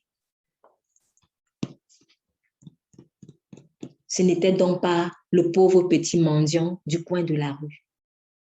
C'était un enseignant puissant, rempli de la lumière de Christ et peut-être même spécifique pour les personnes religieuses qui croyaient voir. C'est cela. C'est cela. Et dans la mauvaise foi, il lui dit, tu nous enseignes. Mais, enfin, il lui dit, tu nous enseignes, mais vous voyez toujours la mauvaise foi. Tu es né tout entier dans le péché. La religion condamne toujours en considérant que nous sommes des éternels pécheurs. C'est pour cela que je vous dis souvent, cette histoire, cette mentalité de pauvre petit pécheur, je suis pauvre petit pécheur, tous les jours je suis pauvre petit pécheur, il faut sortir de là. Ça, c'est l'esprit religieux. C'est l'esprit religieux légaliste qui est toujours en train de te faire culpabiliser. Tu es né tout entier dans le péché et tu viens nous condamner et tu viens nous enseigner. Les enseignants ne sont pas des personnes parfaites. Dieu, le dépôt que Dieu a mis en toi ne va pas être éteint à cause du péché tant que tu es disposé à servir le Seigneur et à répondre à cet appel. Mais eux, ils se disaient, comme je pêche, je ne mérite rien. Dieu seulement, ils ne comprenaient pas la grâce de Dieu en fait. Du coup, eux-mêmes n'accédaient pas à cette grâce. Mais pourtant, ils faisaient le forcing avec leur appel parce que sûrement eux aussi, c'était des enseignants de la parole. Mais comme ils n'avaient pas accès à la grâce de Dieu parce qu'eux-mêmes se sont fermés à cette grâce, eh bien, ils ont fait du forcing. Non, on va quand même enseigner comme ça. Même pécheur, invétéré, on va enseigner. Non, viens à la grâce de Dieu et la grâce de Dieu va te délivrer du péché. Et tu pourras enseigner dans la pureté, dans le mouvement du Saint-Esprit. Pour résumer, dans le mouvement du Saint-Esprit. Donc, c'était le Saint-Esprit qui conduisait cet homme à parler comme ça. Du coup, lui, il enseignait dans le monde du Saint-Esprit. Mais eux, ils enseignaient sans le Saint-Esprit. Voilà pourquoi ça n'avait pas autorité sur les gens. Et du coup, les jours qui étaient sur les gens restaient. On a bien vu que Jésus enseignait avec autorité, non pas comme les scribes et les pharisiens. Et ils le chassèrent. Et quand ils l'ont chassé, qu'est-ce qui s'est passé? Jésus a enfin pu venir. Parce que ce que Jésus veut, c'est quoi? C'est qu'on te chasse de Babylone. Donc, parfois, quand tu pleures, pourquoi me persécute ici? Pourquoi me persécute? Non, non, non. Attends qu'eux-mêmes te disent dehors. Attends qu'eux-mêmes te disent dehors. Parce que quand ils te disent dehors, c'est leur arrêt de mort qu'ils ont signé. Et comme ça, Dieu pourra donc venir juger en conséquence. Dieu pourra leur dire, bon, tu as décidé de chasser la parole. Si tu pars tout seul, si tu fuis, ils vont dire, non, moi, je ne l'ai pas chassé, Seigneur, c'est lui-même qui est parti. Parfois, il faut rester jusqu'à ce qu'on te vomisse. C'est quand on te vomit comme ça, Dieu pourra les prendre au mot. Ils ne pourront pas dire qu'ils ne pourront plus faire semblant. Et Jésus, après qu'il l'avait chassé et l'ayant rencontré, il lui dit, crois-tu au Fils de Dieu? Donc maintenant, le Seigneur voulait donc faire grandir dans la révélation de qui il est. Il avait connu Jésus, mais pour lui, c'était un prophète. Et une fois qu'il est sorti de Babylone, la révélation de Christ a évolué. Crois-tu au Fils de Dieu? Il répondit, qui est-il, Seigneur, afin que je croie? Jésus lui dit, tu l'as vu, et c'est lui-même qui te parle. Alors il dit, je crois, Seigneur, et il se prosterna devant lui. Quand un cœur est disposé, un cœur est disposé. Et Jésus dit, pour conclure, la conclusion, Jésus avait commencé par une introduction au verset 4. Pendant qu'il est jour, il faut que je fasse les œuvres de celui qui m'a envoyé. Et verset 5, pendant que je suis dans le monde, je suis la lumière du monde. Ça, c'était l'introduction. Maintenant, le développement, c'était tout ce qu'il a fait, la démonstration de puissance et tout ça, et le témoignage de ce monsieur. Et maintenant, Jésus vient conclure et dit, je suis venu dans le monde pour rendre un jugement. Donc, il est en train toujours de manifester l'appel de cette personne. Tu es mon instrument de jugement, en fait. Il n'avait pas annoncé ça à cette personne. Il y a une partie de l'appel que Dieu va te montrer au début. Mais il y a d'autres parties de l'appel que Dieu va te montrer quand tu as déjà obéi. Tu vas te rendre compte que, en fait, c'est à ça que je suis appelé. C'est moi qui dis oui. Donc, il ne faut pas s'empresser à tout comprendre. Fais déjà le peu qu'il t'a demandé de faire. Et au fur et à mesure que tu vas évoluer, tu vas comprendre en fait qui tu es. Donc, quand il dit, je suis venu dans ce monde pour rendre un jugement, parce que tout ce qui se passait, le Seigneur observait. Le Seigneur observait. Peut-être dans l'esprit, je ne sais pas si c'était là physiquement ou de loin, mais le Seigneur observait, il savait. Il entendait tout. Il entendait tout. Et quand ils ont donc rendu leur jugement, le Seigneur vient dit, je suis venu dans le monde pour rendre un jugement. Et ce jugement, c'est quoi? Afin que ceux qui voient ne voient point. Et que afin que ceux qui ne voient point voient, et que ceux qui voient deviennent aveugles. Donc, il confirme encore que toi, tu es appelé à ouvrir les yeux des aveugles. Comment? En étant ma lumière, en enseignant, en témoignant et en étant mon instrument de jugement.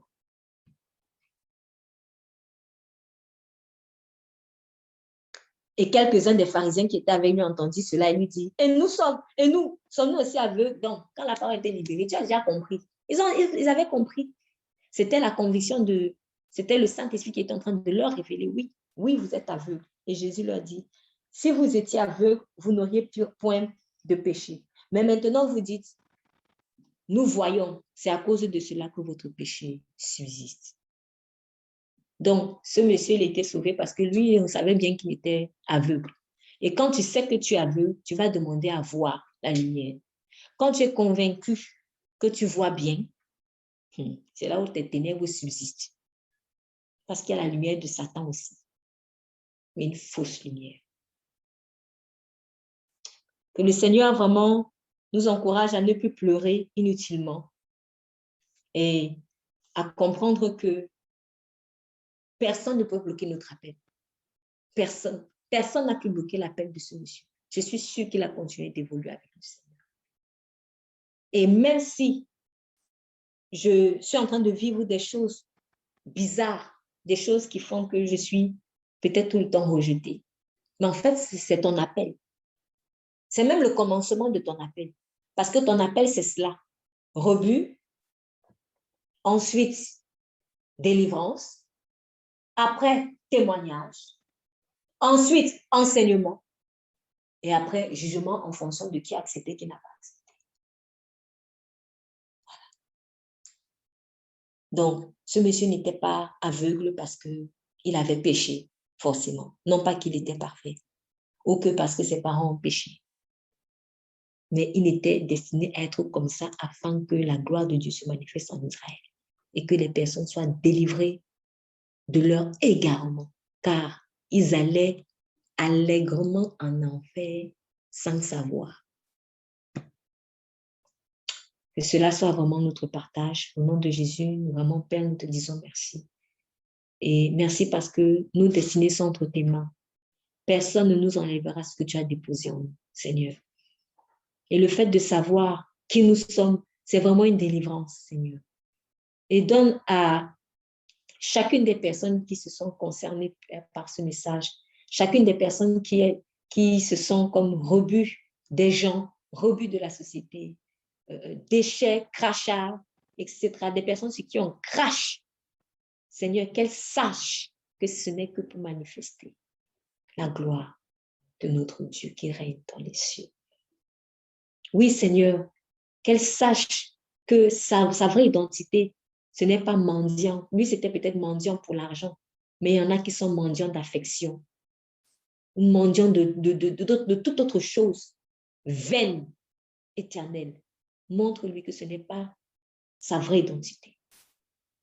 Sa vraie identité, ce n'est pas mendiant ou fils à papa. Délivre les fils à papa ou les fils à maman ou les filles à maman. Délivre ceux qui sont encore dans les jupons, Père, de leur mère.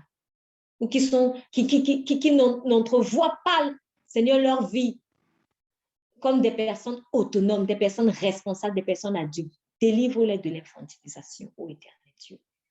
Et donne le courage aussi à celui qui doit témoigner de toi, à celui qui doit enseigner, d'enseigner, Seigneur, à celui qui doit être un instrument de jugement, d'être un instrument de jugement. Celui qui doit être appelé à sortir, Seigneur, de Babylone, donne-lui le courage de sortir de Babylone. Car oui, tant que tu n'es pas chassé de la synagogue, tu ne peux pas rencontrer le Fils tel qu'il est réellement. Donne-nous ce courage-là, ô Éternel. Que toute la gloire te soit rendue. Dans le nom de Jésus-Christ, puissions-nous avoir la même humilité que ce monsieur. Amen.